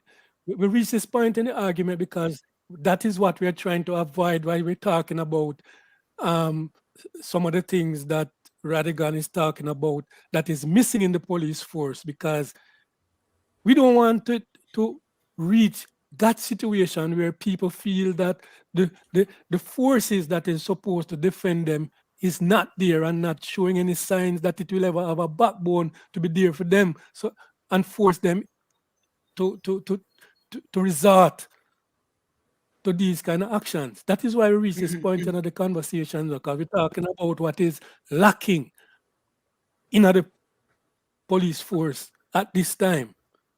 You understand what I'm saying? What is lacking? You need a Because good commissioner, and you need a new government. That's one and point. A new That's direction. But listen. But That's look at it this way: a new government, a new commissioner, Wesley, and a new direction. Wesley, allow me to finish. We have had many new commissioners, and we have had many changes in government. But a government with integrity, a government with moral. That's what we need. A government with moral. You cannot have a commissioner that don't have no moral authority. You cannot have a prime minister who don't have no moral. You cannot have a health minister who don't have no moral. You cannot have a set of people who run in the country who don't have no morals. So that means you need a new set of people with morals. I don't see it from the standpoint. You set up system and people run it. You use decent citizens to run your organization. And if you cannot find them, you import some people. See, like how them import construction work and them import everything else. You import them to set up the systems. See, like how you import system builders to build your computer systems. Let me say this. It can't be just about morals, Wesley. Certain things have to be in place, that certain requirements of our leaders and certain requirements of the police commissioner have to be in place. You're going to have the moral people with morals. You're going to set the organization as what Vatican was saying. So you have the moral. If you don't have moral people in it, don't care much organization you set. It cannot work. It cannot work, and it will never work. So you have to have people with moral, people who with integrity. Those are the key mark of any society. Integrity people with moral, and people with ethical people, and that's what we're lacking, and that's what we need to have a good organization, good foundation. Wesley, you have to. All right. Allow Wesley Lass to finish what he's saying. Each time he try to say something, you interject. Let him finish. Okay, sorry about that. But I just don't want to just a minute, brother. Yeah, man. No. Even if he says something, let him finish, brother. Let him finish, because we are reasoning. Sorry about that. Yeah, go ahead. About that, Lass. Yeah, what I'm saying, Wesley, I look at it differently than just morals and all of that stuff. Moral is too airy-fairy for you look to in a commissioner or a prime minister. There have to be specific requirements right, that we hold a commissioner to, specific requirements that we hold a prime minister to, and any leader for that matter. We can't just say, okay, we're looking to somebody with moral and whatever. We have to be something where we say, okay, this is what the commissioner should be doing. And if he doesn't do it, or if he doesn't do a series of the things that we put down that he should do, then remove him. It has nothing to do with whether we think that he's morally a responsible person or morally upstanding or whatever, because we don't know what that is or what it means to different people, right? So it has to be specific requirements, right, that the commission has to live up to, and specific requirements that any leader of the country have to live up to, that whenever they breach those things, we say, time to go. I somehow I don't understand the fear. I just asking. I'm not saying to anyone or what have you. I'm saying that the Jamaican people should be given the right to keep and bear arms. And I say that because the balance of force in the society, we have to shift that. The weapons are just between the criminals and the police and the people caught in the middle. Okay? We have to empower the Jamaican citizen. We can't this over reliance on the police to deal with crime and all that stuff. It's not working. It's not working. Michael, go ahead, Patrick. Michael, if I can ask you this, because I'm thinking that I'm understanding where you're coming from, but the way I'm understanding it, I don't think it's quite the framing. What I'll say is that my understanding of where you're coming from is that it's kind of similar to what Lass is saying, right? Which again, from listening, not so much that you're saying things differently. It's more about your understanding of each other seems to be more where the issues are, right? Because and if I can come up with a way of explaining this, right? Because my takeaway is what you're saying, Michael, is that the frustration is at such a level that it requires something new, a new approach, which is gonna mean that the people are involved in taking their own action. Exactly. Coming to a solution. Exactly. But the way you state it is like the firearm is the answer, and firearm cannot be the answer.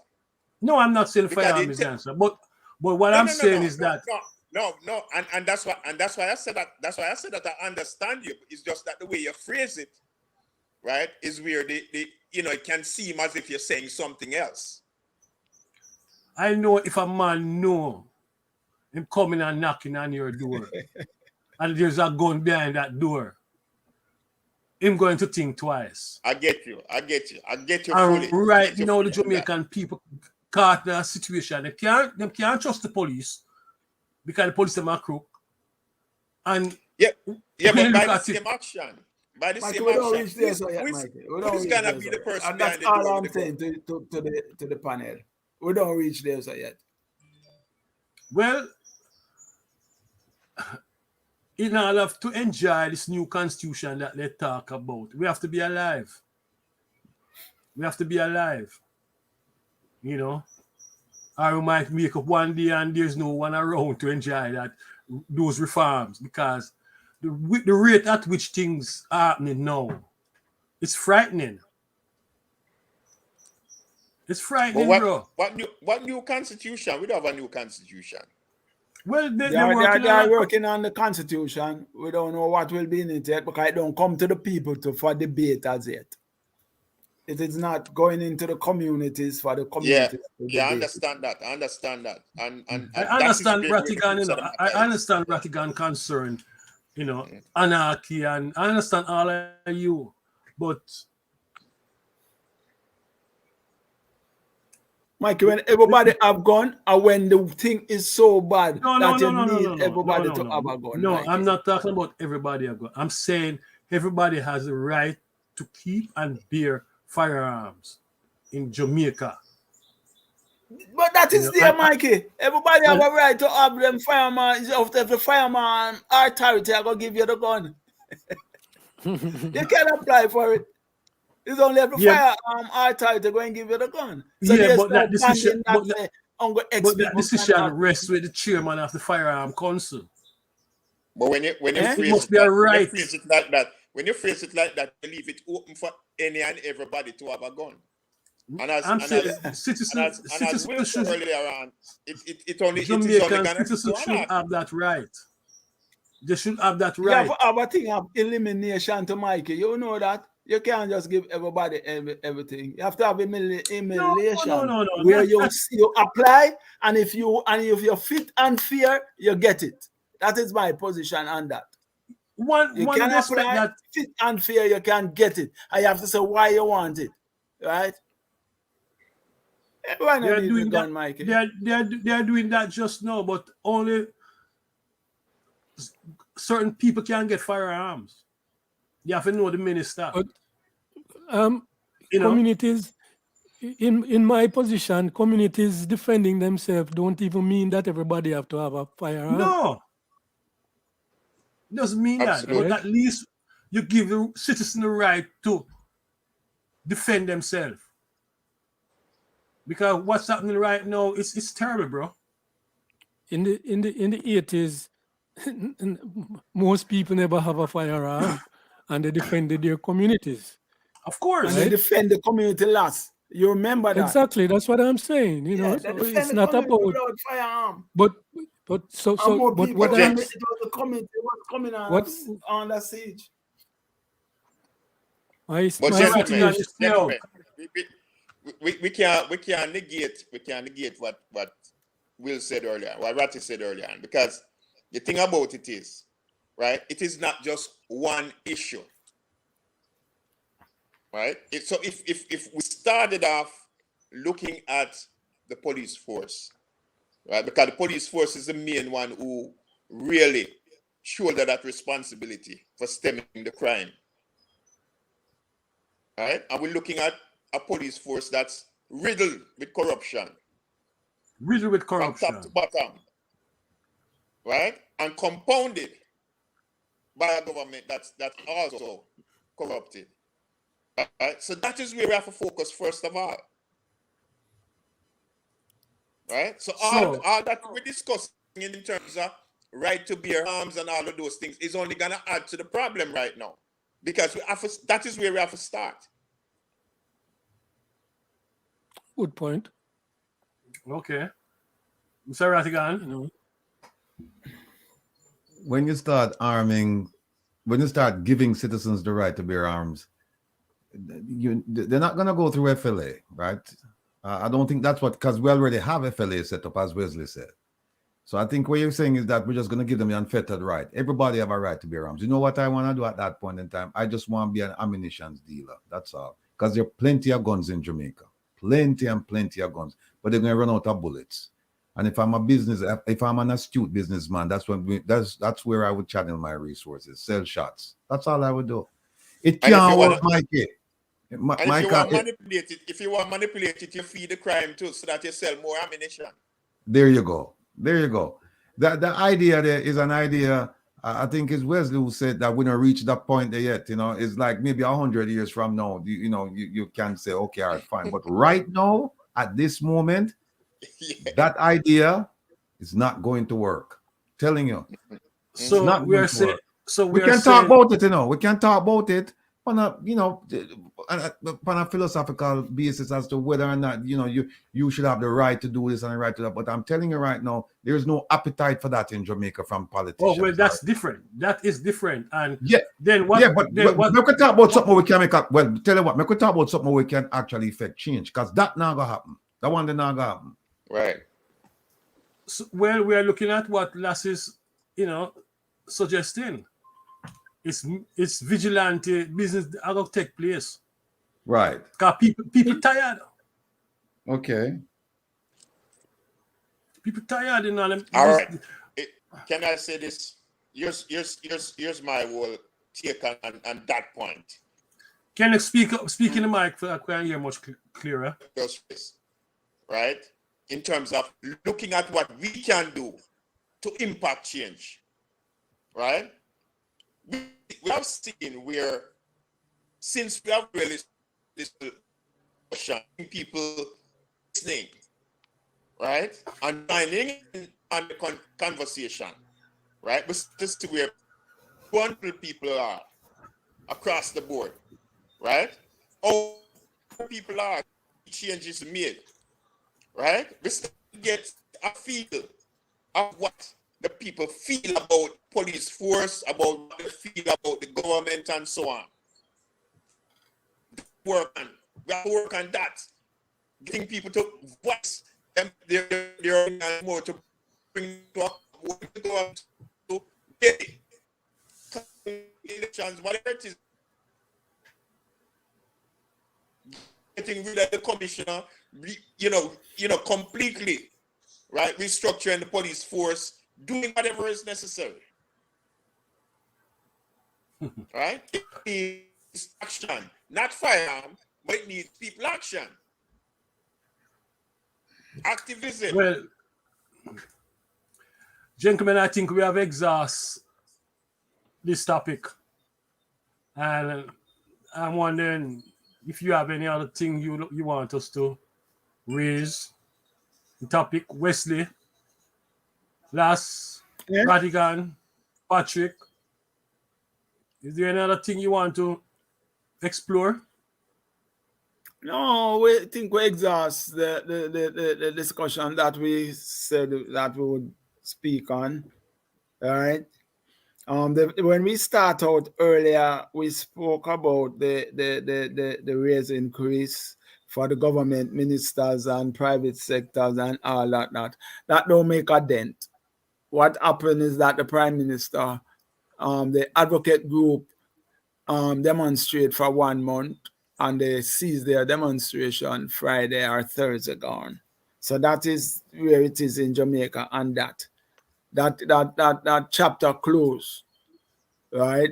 The parliamentarian will be keeping their 300 and 200 and different percentage, and the civil servants will still stay with their 20%, right?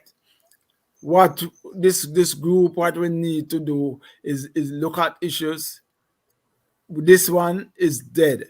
We will not go anywhere with this one, so I don't think we should continue the salary thing, because it is on deaf ears. The parliamentarian take their money because they want it, right? And if you're going to give a man money who don't have any money, he's going to take it. Right? Can buy 2 more bread and them things there. Our discussion wasn't that people should not have taken getting raises, a raised salary, but at least it shouldn't be so much. But it is there. That is what it is done, and that issue we put our input on it, and then that is done. We need to look at different issues that is coming up. The crime thing, I like how we dealt with the crime situation in Jamaica, all of us, and we have our understanding of it. All we need to do is to push for the legislation to change, push for committees to put together, last raise something that in terms of fathers and how we can develop better fathers, right? Better parent, especially fathers, right? If we can set up organization that can build them and people can go to. I remember in the 80s, Michael Manley set up things like social workers, You remember last there was a lot of social Yeah, man. workers employed, Yeah, man. and the social workers usually go around and check the communities, check this, check that, and so forth. So they have something that was the social work, the department at UA, social work, social science The department Department at of Social was one of the biggest Department. departments. Today, Yeah. that's not.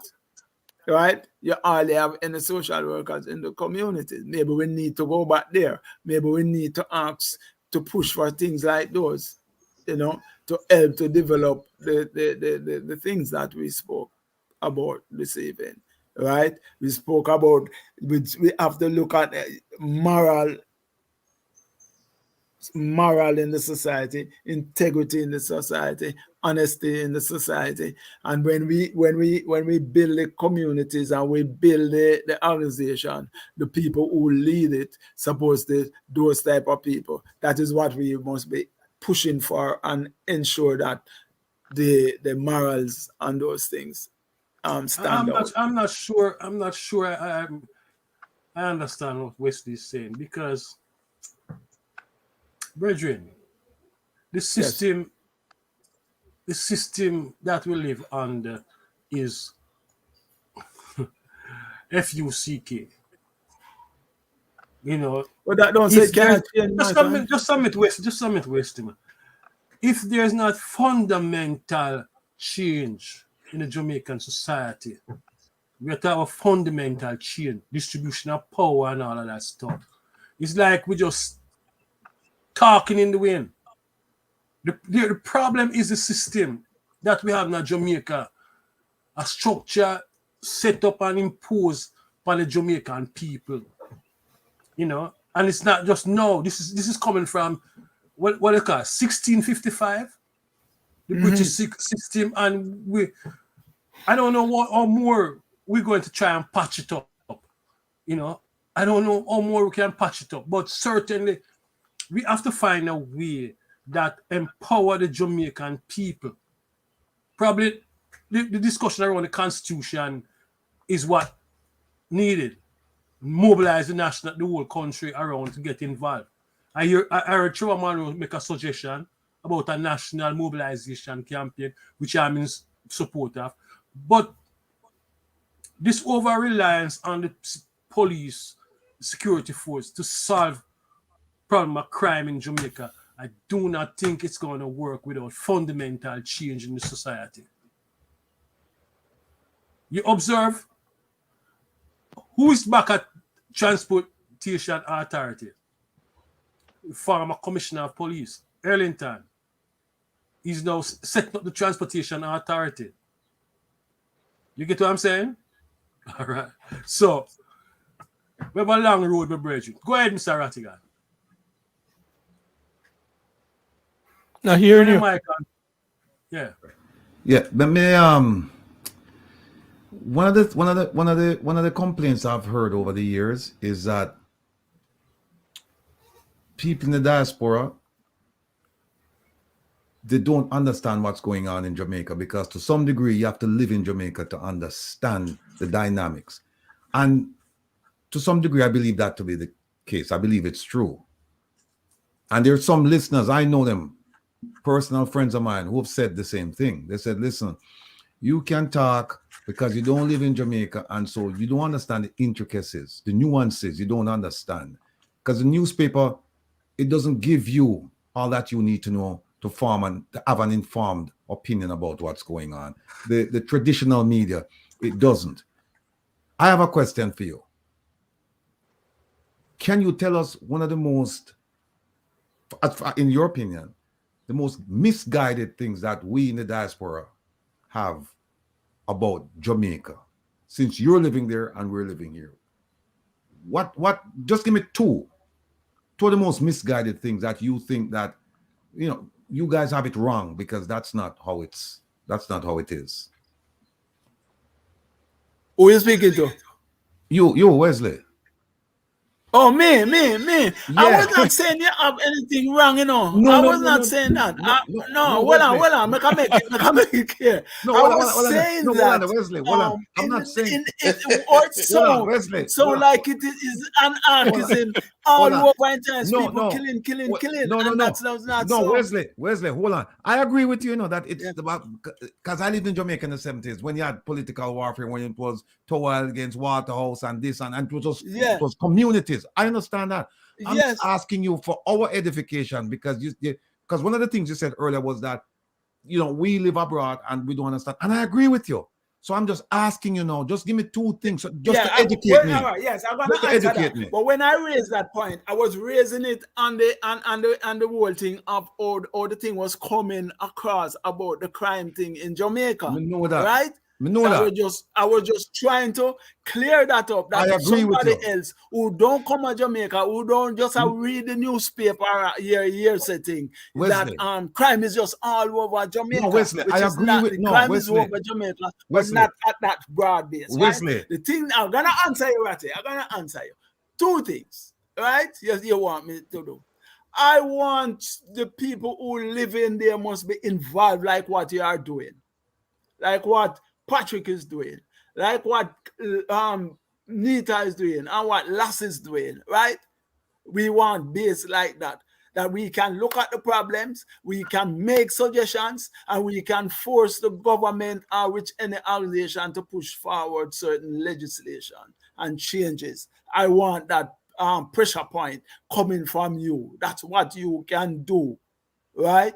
I want the people them who live over there, if they not only sending their money to Jamaica, but if them sending money to Jamaica for any development, it must send to Jamaica in terms of an organization that is well managed, well audited, that if you say you're gonna send a money to build 10 brick, the 10 brick build, manage, not government.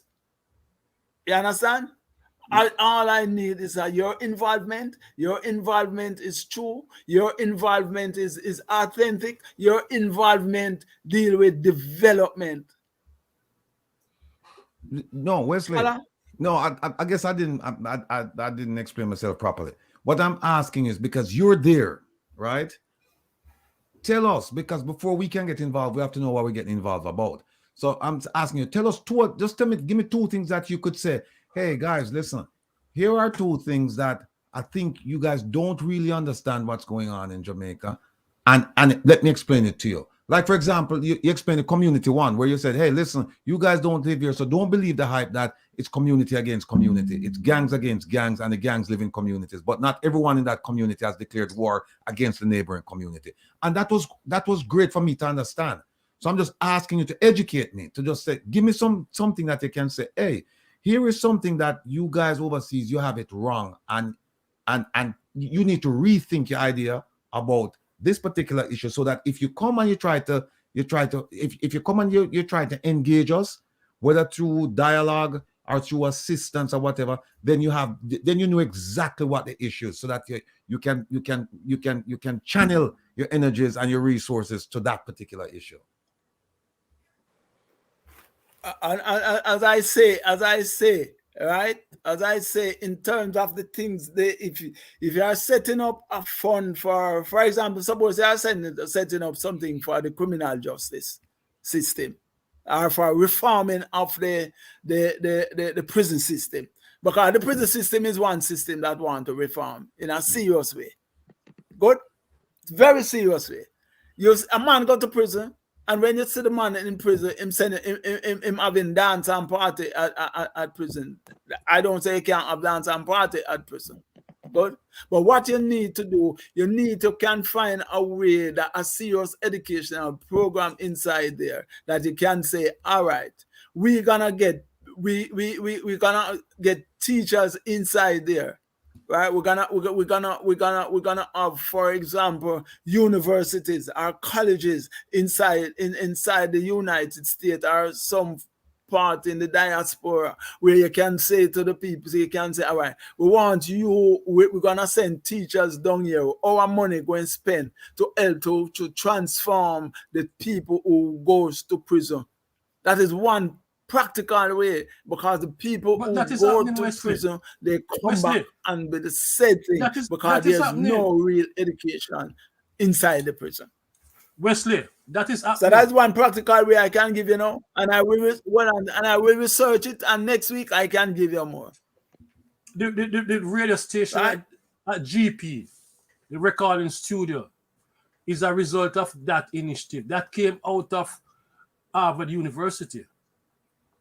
You know, so it is happening. I think the bigger concern is, You're going in and and probably out, Michael. just a minute, man.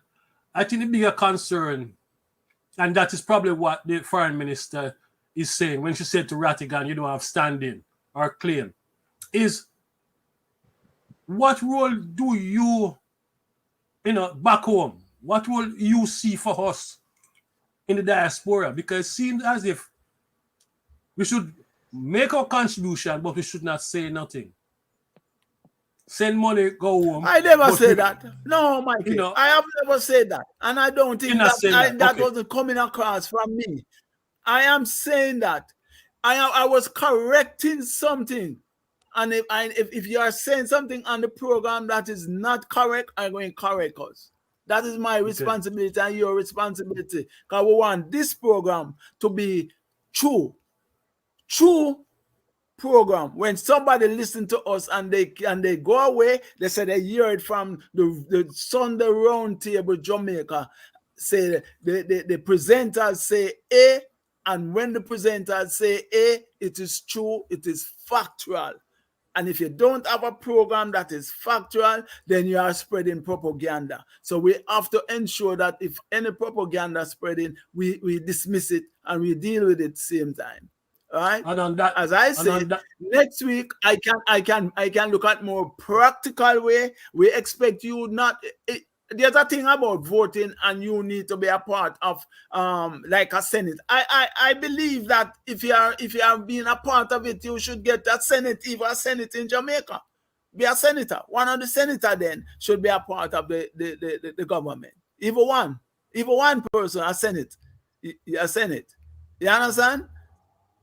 Good. So from that standpoint, the other areas where you can be practically involved with, I will research it and I will tell you next week. So this is that, this is that, this is lacking, this is where. I know you people working in different spaces, right? I know you're working, but I am saying from my standpoint, when I look just off the back of my head, out of the back of my head, the prison system is appalling. And when people come out of the prison system, they don't change. So we can look, and I know Rattigan work in the system. He knows things that can set up for us to help to push inside Jamaica, that we can change the people who go in the prison system. That is one. On that note, I say next week I can give you some other things. I can research it and give you practical things. On that note, I want to thank. That answer your shirt. Yeah, man, I look forward to next week. Eh? Yeah, man, I look forward to next week. Yeah, man, next week. Yeah, because next week that will be my homework for next week. Yeah, and it's all about exchange. It's all about exchange. And like I said, I agree with you that there are things going on in Jamaica that we abroad. Well, I can't speak for everybody. I know that there are things going on in Jamaica that I would like to know that I don't know. And sometimes when I speak from an ill-informed position, you know, because you can't. Not everything you read on the newspaper or you read or you see on social media, not everything is correct. But you're there, and so you can correct me and say, "Listen, no, man, that's not how it goes. This is the way it goes." So I'm looking to you for that education. That's why I spend so much time in terms of dealing with the crime and the community. Wesley, we have to close out now, Wesley. Of close out now because that Mikey don't feel so we just arm everybody.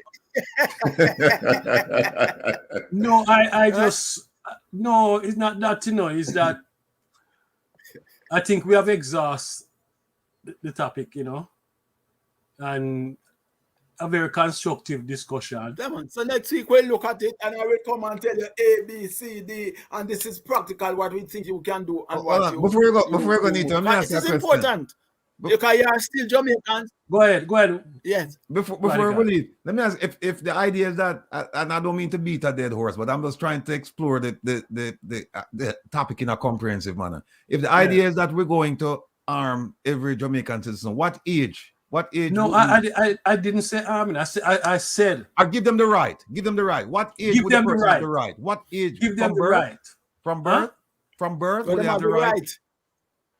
I think America as a model, you have to have a certain age. What age? No, for what age in Jamaica would you say you have the right to carry a firearm? Well, you must be over 18. Why not 17? Is there something magical about 18? Why not 17? Well, voting, the voting rights. Yeah, but not vote, everything. Yeah, but not everything is at 18. But I'm talking not about to carry a everything, firearm. Why is it 18? Why not 17? Well, I leave that to the officials, the policymakers, them to decide that. You know, but I think, honestly, I really think that, and I see it happening, you know, in terms of my life, you know, when a man know that there's if there's a gun behind that door, him think different. Because listen, But Nita, But if I most of can the just say people we are something, killed, most of the people we are killed people in Jamaica, they're not shooting them behind a closed door, you know. They're not shooting them behind because they must shoot you, they must face you and shoot you. Bridget, man, I just wanted to shift the balance. I just want to shift the balance from the criminal them to the people. So people, you know, the military balance in the society tilt towards the resident, citizen. Because where it is right now, the balance is more in the hands of the police, the soldier, and the criminal. You know, that's the way it is right now. My thing is just out. The police, to shift the police have to be the balance. The police have to be the main balance in any society. That's not true. The police, you just need to have good police, good people in the police. The police have to be the main balance in any society. All right, so we're going to have like what we have in Rwanda now. Everybody armed and everybody killing people. That's not when true. You can't find nobody to kill a turn on each other. So we need the police have to be the balancing force. That's and if not the true, police man. is not the balancing force, then that is wrong. You know that, Ratty. The police have to be the balancing force. Well, we disagree. And I want to agree sometimes. I want to thank everyone for the contribution. You know, I learned some things. Some things said I'm not in agreement with. For example, Jamaica intervention in Haiti. I think we should, because we have a historical ties with the Asian people. It should be a duty on us, the Caribbean people, to go there and help our sister country. Others think different, you know. But okay, so while we look at that next week, I think we should. You know, the whole intervention and what have you. Okay. So I'm in agreement with you that we shouldn't send the armed force down there, and I will tell you what we could do. I am in agreement with that. I'm not saying that we shouldn't send armed force. I am not saying that we should not. I don't think we should send no armed force down there. I'm saying, this is what I'm saying, that Jamaica owe it to the Asian people to stand with them in this dark hour. You understand? How it is done, I'm not sure. Nita. I'm listening to PG Patterson. Go ahead. In what context, though? In a CARICOM context, or just by ourselves in a peacekeeping? And in what role? Peacekeeping, law enforcement. What role? Jamaica has always played a role in Jamaica in Haiti, you know. Oh, so you want Jamaicans to send outside? No, but outside of CARICOM, inside of CARICOM, how? Jamaica has always played as part of CARICOM and outside of CARICOM. All right. Jamaica's always play a role in regards to because we have a historical tie with Haiti, you know. Yeah. But here's the problem. And I agree with Wesley. I'm not for sending anybody over there, because here's why. You're sending them. You first have to define the role. Is it like a peacekeeping mission? Is it law enforcement? Is it rescue mission? What exactly is it? And then the other thing is that if you're sending them there, keep in mind that they're going to they're gonna go there on a terrain that they're not familiar with. They don't know the language. The culture is different, and they're up against well-trained and probably better armed people. So if we start doing that, we should also think about preparing body bags, because that's exactly what's going to happen. Well. First of all, we can't take care of crime in Jamaica, and we are going to talk about we are going to go and hit ourselves for them crime problem. We are going to send people over there to deal with crime. We can't deal with Jamaica crime. Not go so. What I'm saying is this. We have a historical tie to Haiti. We agree? Yes. Jamaica can play. I'm not saying Jamaica should play a leading role. I'm seeing more a country like Canada that speaks the language. They could lead something as a major power into with support from other Caribbean countries. You understand me? But we have to play a role. And we should. All right, research it and discuss it next week. Here's what happened. We have historical ties to Panama. But when Noriega go on with him nonsense down there, we never did it. We have historical ties to a whole bunch of countries. But not necessarily means that you have to go there. When you look at the situation and you evaluate it and you say, okay, what's our mission? What are we trying to achieve? Right? And then you look at Haiti, and Haiti is a failed state. And you go and take up you can't. It's one thing if you could police Jamaica and you have Jamaica under control and you say, okay, but this just make the problem worse. That you can't even police your country, and you go and send policemen over to another country to go do what? And then you have CARICOM. And the other thing too is this: CARICOM not trust Jamaica, you know. CARICOM not trust Jamaica for several reasons. CARICOM not trust Jamaica, right? And if I were like a Barbados or one of them other countries that CARICOM, I'd say, boy, you know, Jamaica, boy, them guys, I would probably tell you yes, and then them back out at the last minute, you know, or them switch roles with. So we're not gonna get involved with that. So the idea of Jamaica sending policemen and women to Haiti, I think is a very, very bad idea. I think it's one bad idea. Bad. We can make a look at it, Mikey, make a research it, and we discuss that next week. Next week is a good topic for us to research and look at. And we can deal with it. Any other comments, feedback before we end this? Nothing? Well, what a wonderful time. Yeah, man. It was a good discussion. Just go home, go eat the Father's Day dinner and hug up the children, them and the little one, them and the grandchildren. And that. And take care. Last, about 20 years, Minister. More than that. Enough more than that. Wesley, can you allow me to just finish, Wesley? Just please. I want to thank the listeners. We have 174 listeners online. I want to thank you very much. Listen, we're going to do it all over again next Sunday at 4.